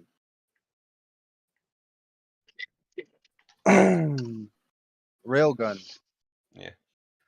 Well, I think the railgun may have a problem against a nuclear-powered orbital laser. No, I'm just letting you know that we have a railgun and we're currently. Ah, fair. Yes. Okay. I'm just All right, well. saying, less destructive. The laser you might be taking out more than just the building. Okay. Let me give it Brandon's thing here. Okay. Okay. Great. I'm muting. Thank you for showing up, Graham. Great to have you. Thank you, buddy. So, Amber, as you're resting comfortably, okay, your father will come in, and he will tap you, place his hand on your shoulder. Okay, so I have a question, Alpha. Yes, sir. I'm assuming what just happened was the muscle enhancement injections, the nervous system injections, all that good stuff that's injected, right? Oh, yes. So do I need to roll like a will save and not to flinch and break every bone in my body?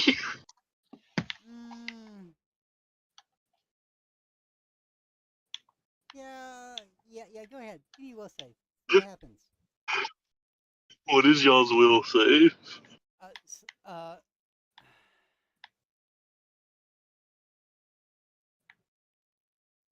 Was it like constitution or stamina or whatever that is, and yeah. composure? Yeah. It's willpower resolve. Yeah, willpower resolve. Okay, let me. I know I have 7 willpower. Let me see how much resolve I have.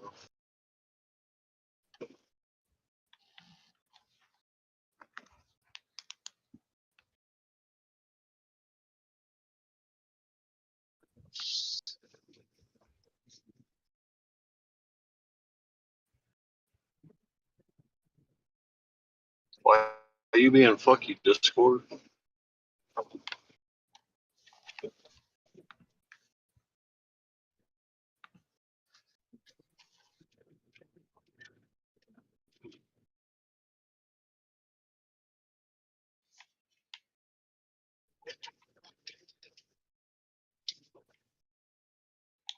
Well, excuse me. Open and Chrome. Thank you very much.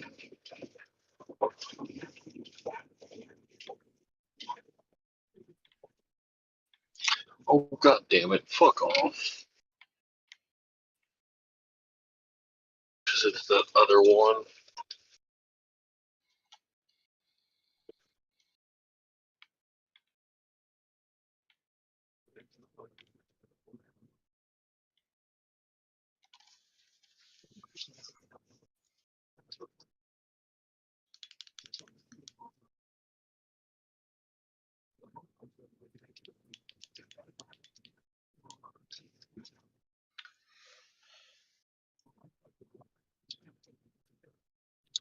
Over, can you open my page and tell me how much resolve I have? It'll be the bottom one. Yep, hang on.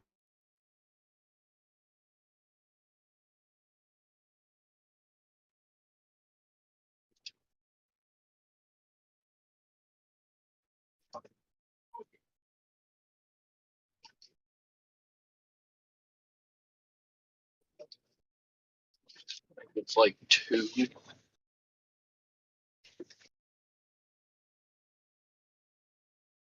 Yep, 2.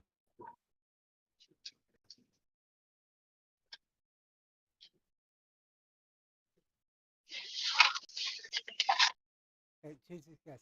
Okay. So, as your father goes ahead and starts to tap you lightly on your shoulder, okay, and you,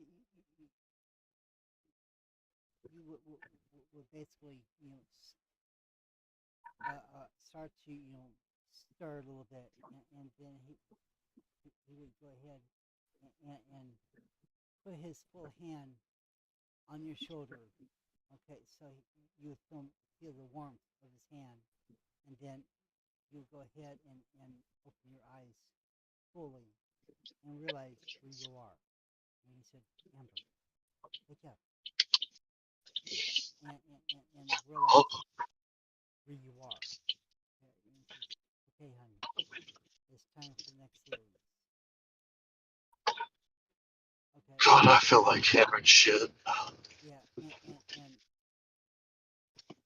you feel like you being ran over. I mean, by the biggest truck in the world, and you really can't get up and move. But the nurses would come over, start moving your bed around, and they would jostle. And movement of the bed is like, why is it touching? Why is it even touching this bed? It's no, I can't handle this. Okay. And so what they would do, okay, and they look at you and say, hon, I need for you to remain calm, okay? And so what they would do is they would start you down one more time, okay, and they would take a 20-inch needle or a 20 gauge needle, and tap tap the inside elbow and find a vein. Instantly, that vein would just pop right up, and they take that needle, pop it inside that vein, and pull that needle back out, and then start and then thread it in an IV, and then tape it down, and then on the other side do the same thing, okay, and say, okay, honey, and then they, they, they,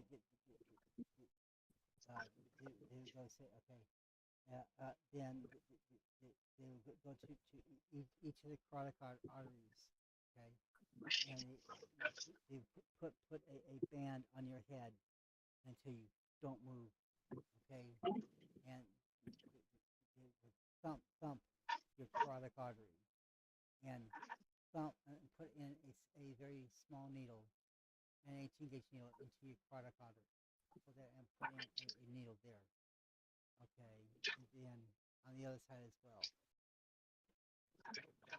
okay, and start and make sure you're fully hydrated for this procedure that is coming up, and then the anesthesiast would come over and look at you and say, yeah, and then he would take a needle that's full of white liquid, and it looks like a lot, okay, and he says, okay, he said, okay, Amber, I need for you to count backwards from 99, and then he put this needle in his toes, and as he starts depressing the plunger, you see this white liquid start rushing down and start entering into your veins.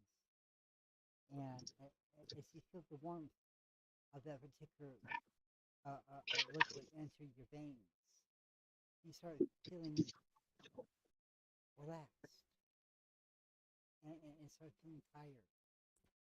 And by the time you start counting backwards from 99, 98, 97, and they hit 96. Right? You start seeing your words. Start throwing your numbers from then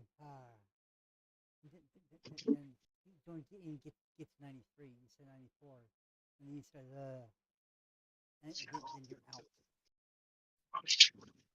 And then you start sleeping peaceful, and then they take off they unsnap your gown, okay, and you take off your gown, and then they take this paper thing and put it over on top of you, and it puts it over on both your legs, okay, and then they take this sealant, a sealant, and put it on you both your thighs, okay, and then they do a peel away on both your thighs, and then two doctors come by and they do a swab, put iodine on both your thigh legs, stuff like that, and then they both look at each other and they nod, and they take these scalpels and they cut in deep and they go straight on down the line from top of the thigh down to about 2 inches above the knee, and take I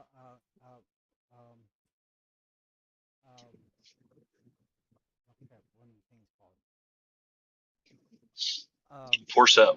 thank you, forceps, and start clamping off nerves and veins and everything else, and then they take they have openers, and they open the fatty tissues and things, and have them away from the bone and everything else, and then they get to a particular area of the leg, and then they go in there on both sides of the leg, and at the same time you hear this nurse suction. At the same time, they start suctioning out extra blood and stuff like that, and then each doctor says device, and they get a device, and it's a little box, and they put it right on the outside of the leg, and they put it right near the little area, and they pinch it right in, okay, and then they make sure it works, and this particular device turns green on the meter outside. It turns green, okay, and they say both doctors look at each other, then they start retracting the scalpel, I mean not scalpels, but the clamps and everything else, and they start pushing all this muscle and meat and everything else all together, and as they're pushing it together, doing scissoring it up as fast as they can. As it's good scissoring it up, they got nurses right behind the surgery doing staples. They're stapling it all together. Okay, and then on top of the staples, they have surgical they have surgical tape coming right behind it to cover it up and making sure it starts healing up properly. So like that, and then on the outside, it's where two little plugs came out, okay, where they can plug this particular device into to make sure it starts to charge up properly, and it starts to heal up, heal this particular leg up properly. Make sure, and then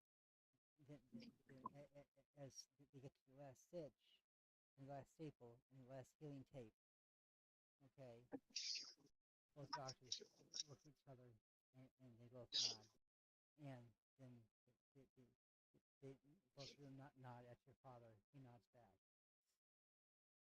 The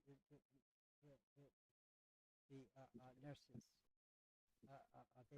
basically take six orderlies, pick you up, and put you onto a new bed. and then threw you back into your bed. Okay, and then get you back in your room after Okay. about you know 4 hours of sleeping. You start hearing a roar. Okay, it's like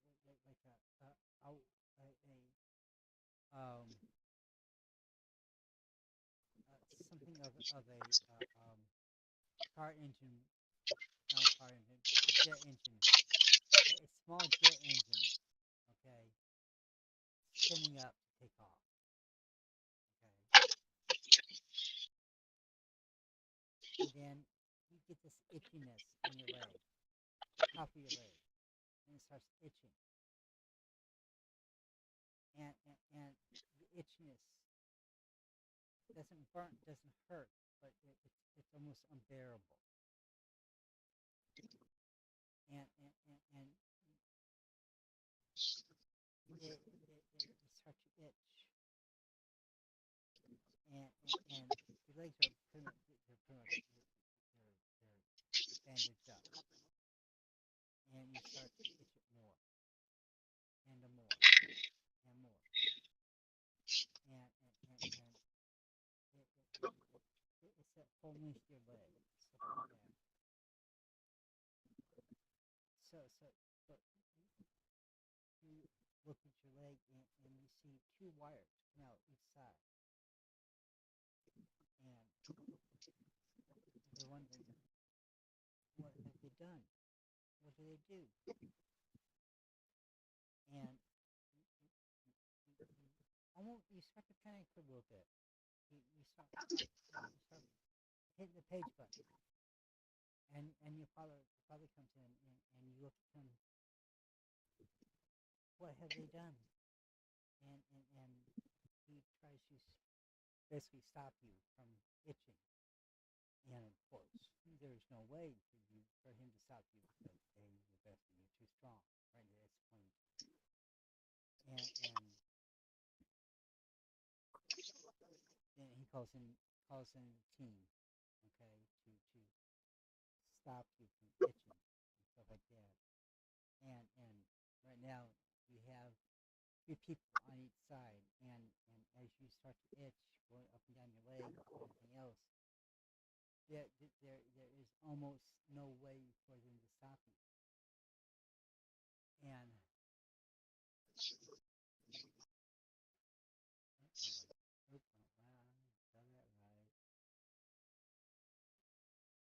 and they call in 2 more people.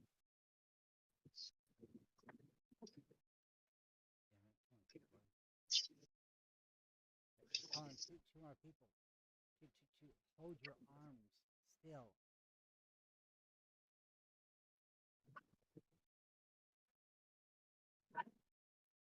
Still, they're having a hard time holding you back from scratching your legs. And I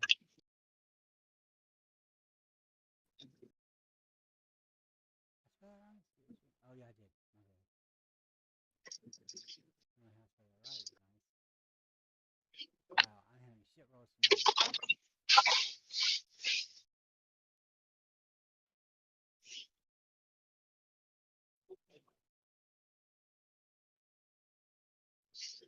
Your dad goes out and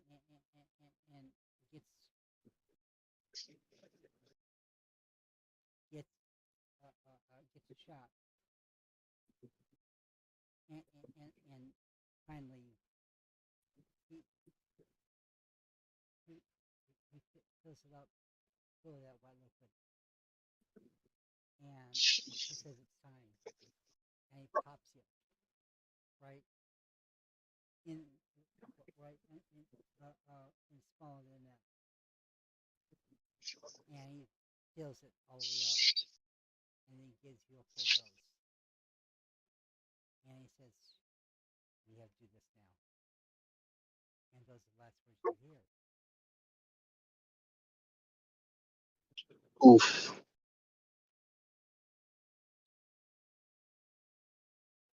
I need some of that fucking tranquilizer, man. Shit's gonna be strong enough to take out a fucking elephant. If I may intervene for a quick second here, Go Doc. ahead. Alea, for some reason, is unable to see the in-game chat. Okay. Let me find out where she's at. Yeah, she's actually shown me here, and it just says, "Welcome, I'm in game. You do not have permission to view this channel."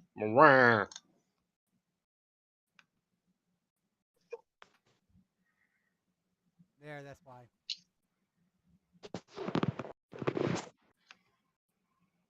Hey, boards.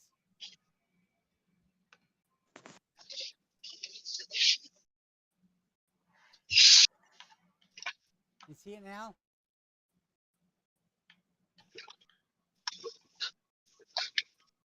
Boards. Can you see this channel now? Hold on, they're typing. You might be able to see the channel now. Oh wait, there they are. Hello. Oh, wait. I heard him calf. Oh, there. Okay. There's only one way to figure out if they can actually see this. What happened? I can see him type. Yep. Yep. You're good. I can see it. Can you see the happy pufferfish? Yep. I can see him type.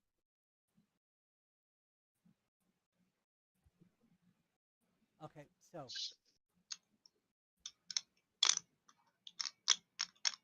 Okay. So. As hang on.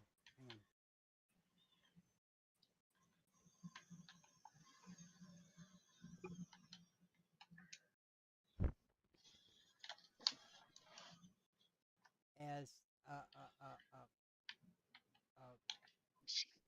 you get knocked out by your father, they take you to another area of the game. Then it puts this long sheet over you. Okay, it goes from and they have pretty much spread eagle.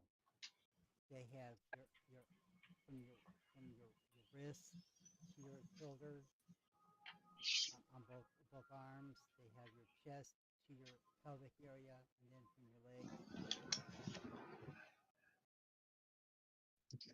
And then over on another area, they have a machine that is basically being spun up. Okay, they have this somewhat of this black powdery substance,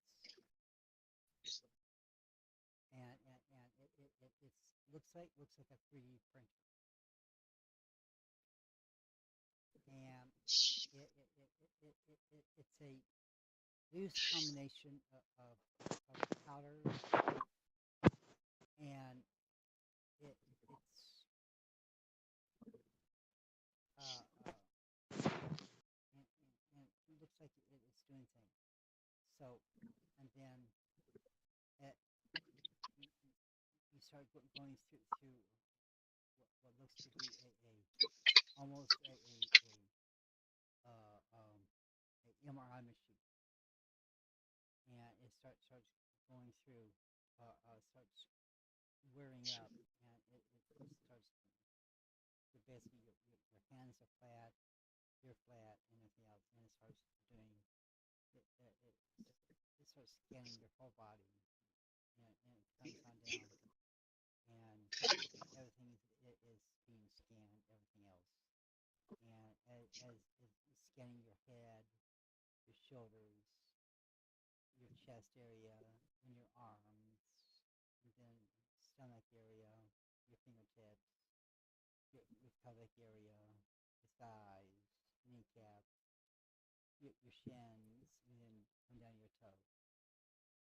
And then the machine is pushed up out of the way.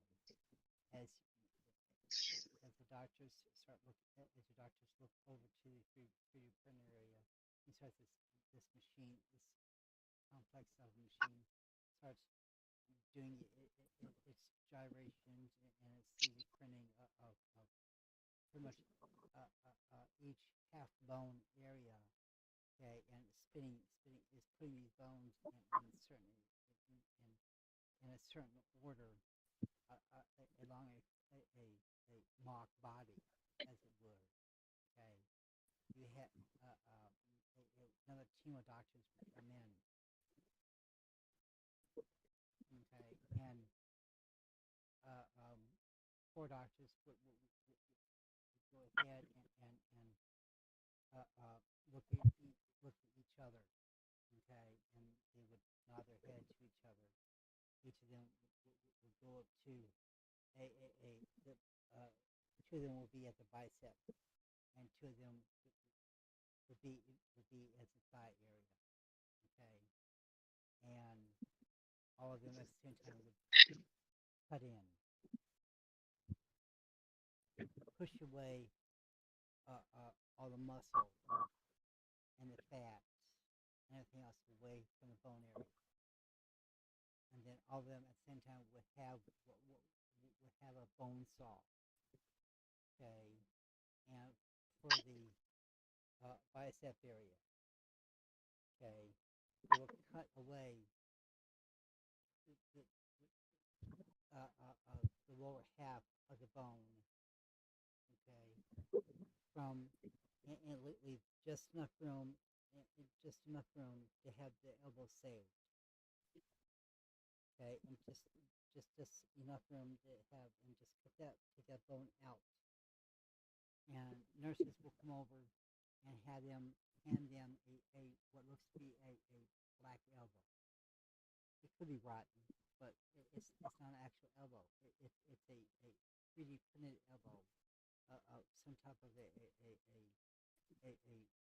mineral that the body would not reject ever. And each doctor would go ahead and take that elbow and slip it in, and a screw would be screwed into place at each individual saw place on each elbow. Okay, or each bicep area, and then down by the thigh area, from the hip, and then going down halfway. Okay, a little bit below, an inch to 2 inches below the hip. So we go ahead and saw that bone, and then halfway down, saw that bone off as well. Okay, they would take that particular bone out. Okay, and nurses would come by and bring what looks to be the exact bone. Okay, and bring that, and doctors would go ahead and insert that particular bone fragment, and they go ahead and insert screws. Okay, and make sure it's the right length and everything else, and make sure everything is into place. Okay, and then go ahead and uh, uh, make and then go ahead and resuture Ember back up again. Okay, and putting the so because this is going to be a very, because in another 4 hours, when she basically regains consciousness, she's going to be a very slow person, and because this is going to be They did the whole skeleton in 4 hours? Damn, Alpha. These some good ass doctors. Fuck. yeah. I said another 4 hours is going to happen again. Okay. So,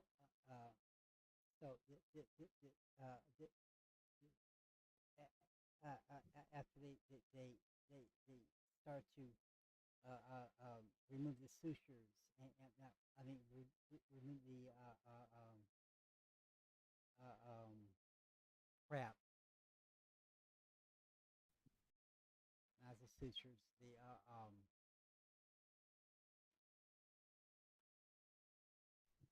I said it before and I lost it. Forceps? Yeah. Remove the forceps from the sides and the arms, and start suturing up everything, and the nurses start to staple everything right behind as they are putting the sutures in and everything else, and then another team will go ahead and put on the elastic bandages and everything else, and then as Amber rests and everything else, I'm going to take a break. That's fine. Okay. There's a lot of speaking. Yeah. 4 hours for the whole skeleton. Jesus Christ.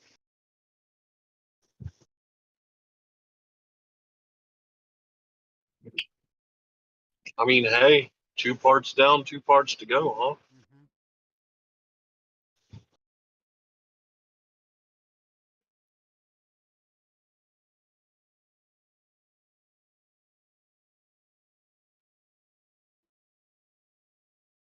Actually, I have a question. Would they even do the Neuralink jack just yet? Because I haven't made the suit, so that there would be no need for it. No, not yet. They wouldn't do the Neuralink jack yet. Yeah, because I haven't built the suit yet. No, they would not do the Neuralink jack yet. So 1 part left to go. Optical upgrades and genocoding. Let's go. Yep.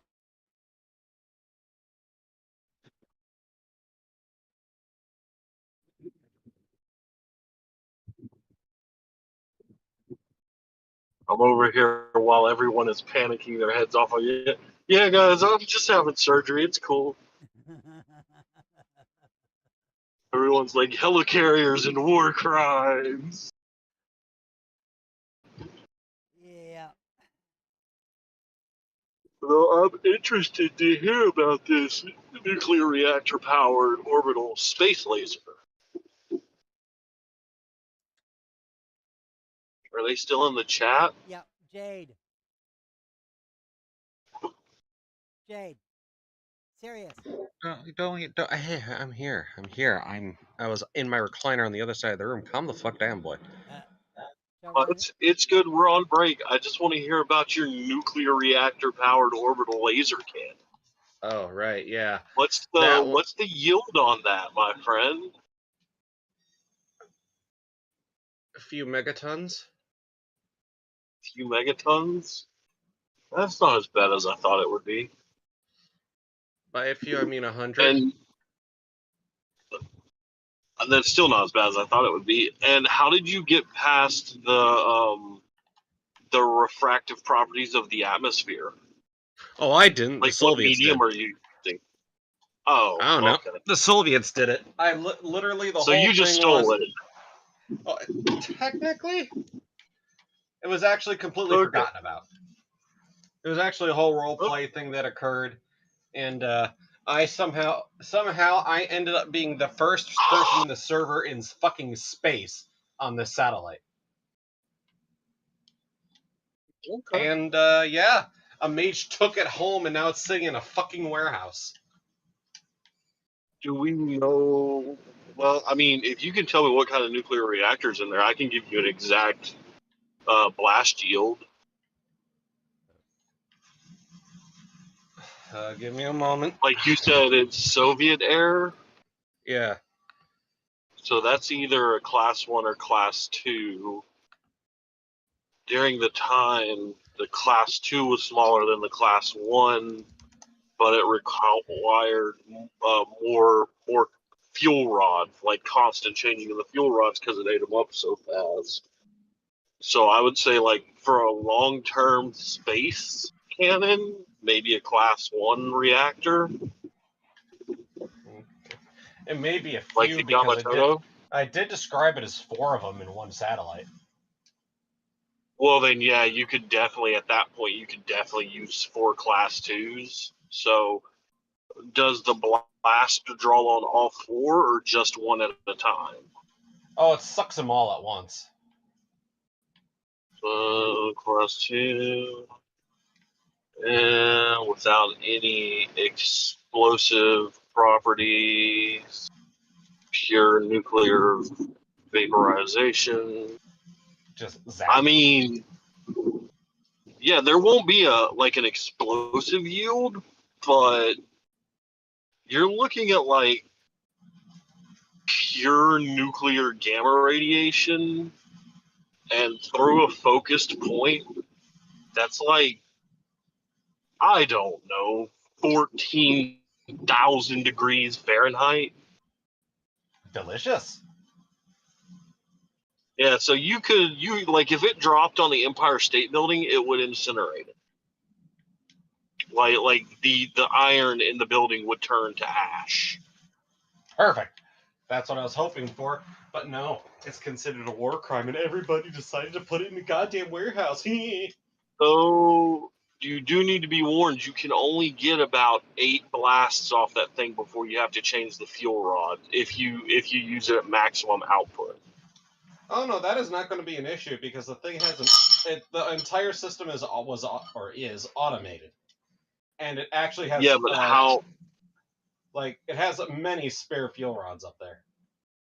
Yeah, I was about to say, but how many can you realistically fit in the satellite itself before it needs to be reloaded?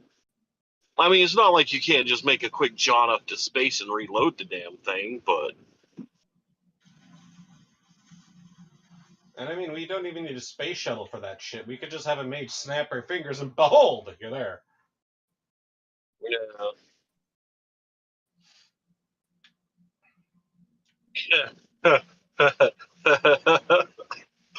So, do you know what the yield is now on those things, or no? There wouldn't be an explosive yield because you're not ripping apart the uranium itself. You're drawing on the energy for the actual laser. So it depends on what you hit if there's going to be an actual explosion. You know, if you just hit a building, then you're just going to vaporize the building, everything in the building, and everything around the building for about a good quarter mile. Like, I'm not shitting you. You could shoot the thing, like beam it down to Earth once, and incinerate everything in one square block of a city. Just gone.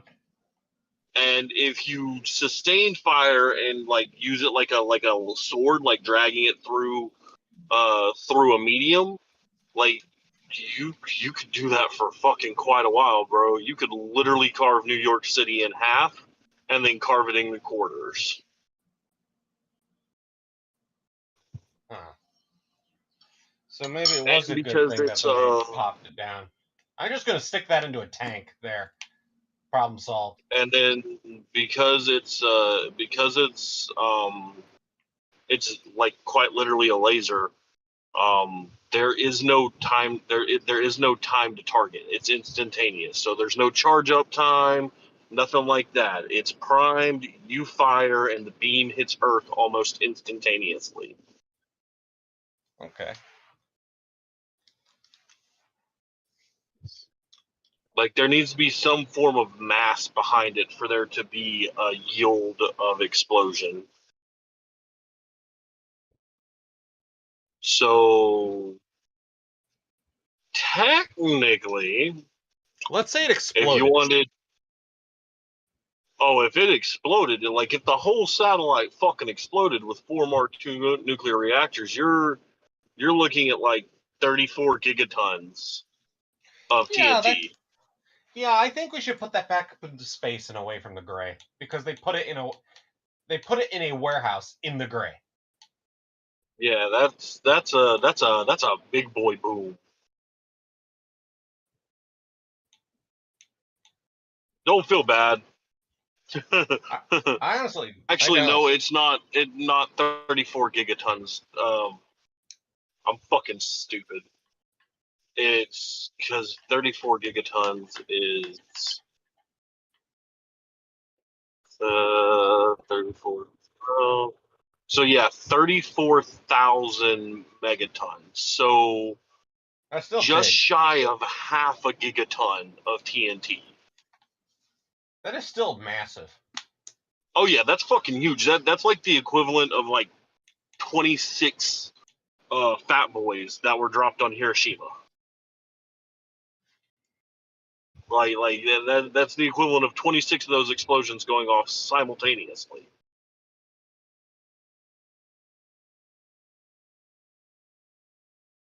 And in fact, 34,000 megatons is like,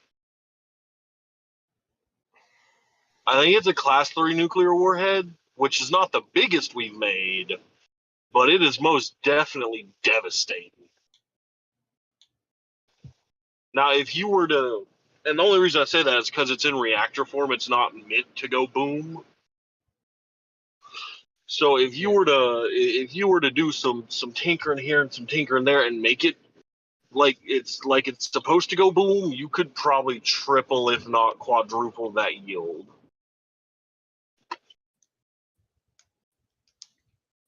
Yeah. So you could get pretty close to a gigaton. I haven't used this phrase in a while, but I think I can legitimately say it right now with no problem. That ain't kosher. No, it's not. I mean, sure it is.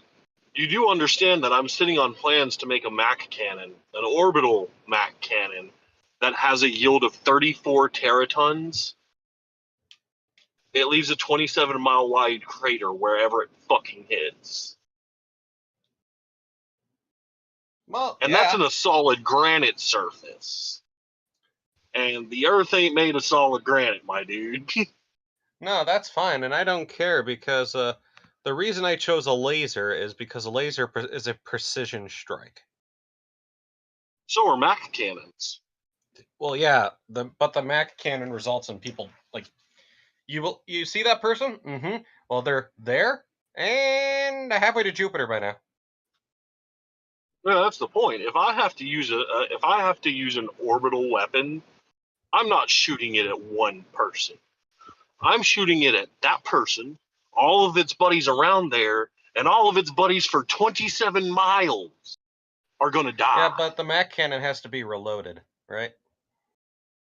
Yeah, it's a mass acceleration weapon. It's a railgun. Yeah, so the advantage of the laser, it just can keep going.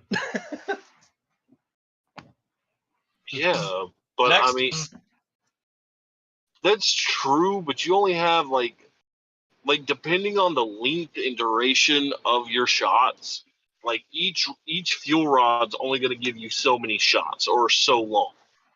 Until we get Grim to play with it, because Grim has made cold fusion reactors. Cold fusion reactors are cool, but we're talking about using uranium rods as fuel for a gamma laser. Mm-hmm. Like you can't do that with cold fusion generators. They don't rely on uranium. What would happen if we tried to make an orbital laser with a 0-point energy cell? Or dozens of them? Can't produce a laser. In theory, they can't produce a laser. You need a source of energy that can travel through a medium. Therefore, i.e., gamma radiation or alpha beta gator radiation, whichever ones you prefer. Gamma gets hotter, so I like gamma. It needs to produce a particle beam. So like fusion, fission. You can do it with fission generators. Basically anything that can do what a hadron collider can do. Move particles fast enough through a medium to collide into other particles, making energy. Yeah. So a 0-point generator doesn't require any of that. It's just a sci-fi's answer to unlimited clean energy. And now I'm sure we could do it and just say it works because it fucking works. This is a make-believe world.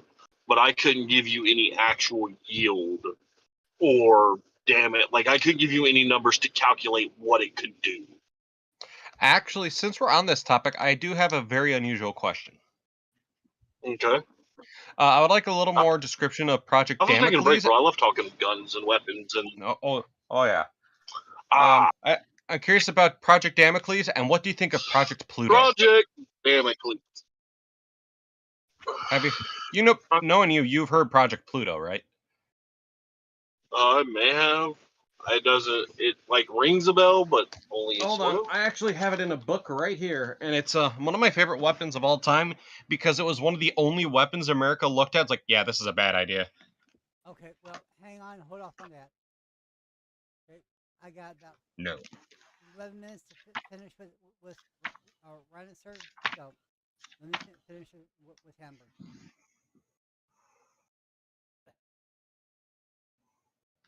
Okay. On the first day, your father would come to you and looking at all your stitches and knowing what you had went through so far. And he would take off one of your bandages and realizing that the devices that they put inside your thighs and seeing that the swelling has went down and the scarring has went down. And he smiles and says, yes, Bucky. And then he would open the door and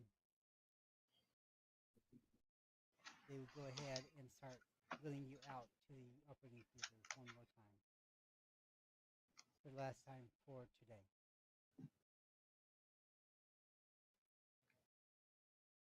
They would go ahead and give you the last dosage of this white liquid. Again, for your muscle mass and everything else. It's a full dose.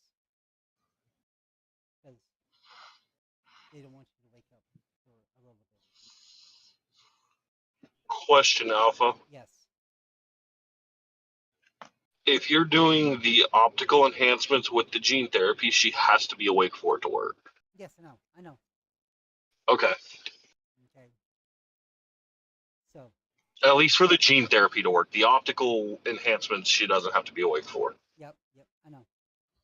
So, as 4 doctors would come in, and they had you strapped down. They had you basically strapped down again, palms down, and again, they had the previous scans.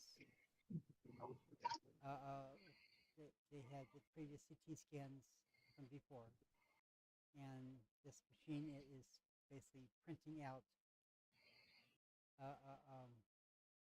basically copies of your bones. And 4 doctors would come in, 2 for your forearms and 2 for your calves. So they put sheets and plastic over both your forearms to peel off that tape, put iodine on it, and each doctor will have a scalpel. And each doctor will look at each other, nod their heads, and go ahead and cut in and go straight up. And they go ahead and start scraping away at the bone. The forearms are particularly challenging because there's 2 bones there. And each doctor on the forearms would take bone saws, and they are fairly thin and easy. You hear them go pump pop, pump pop. Okay, so halfway up on the forearm, and then about maybe an inch up right above the wrist, and chop that off as well. Nurses will come over with the exact particular measurement of that forearm bone, and doctors will go ahead and insert that particular bone, and then go ahead and screw it in on each side, and then down by the shin bone. Again, a fairly heavy bone. Okay, doctors would go ahead and cut that leg open, move all the muscle away from that bone. Doctors would go ahead and cut that bone off, probably from about an inch away from the knee and go about halfway down, and go ahead and flap that bone, take it right on out. Nurses would come on and take the old and then give them this new black bone and put it in as a replacement. Doctors would go ahead and screw that particular bone in, and as they are go ahead and removing the clamps and everything else, each doctor will go ahead and scissor it up, and the nurses will right behind them go ahead and put staples into this particular suture, and then behind them, another nurse set will go ahead and put medical tape on it to so no infection would get into it for the forearms and legs. And then at that point in time, the scientists would go ahead and say, now, here's the critical part. We'll take in the suction of that black liquid and inject it into each of the new tips of bone to infuse that particular bone area, so the old bone and the new bone would join together more coherently and better, and the new and the old bone would get the same benefit properties as the new bone, and then it would also be would grow as a singular bone, and as that has been done throughout the whole body. They would say, ladies and gentlemen, thank you very much. We are all sleeping here tonight, because tomorrow we off early. We get some rest, we get some food, and have a good night. As the nurses will roll Amber to her bedroom and have her get some sleep. At this point, thank you for all participating. And at this point,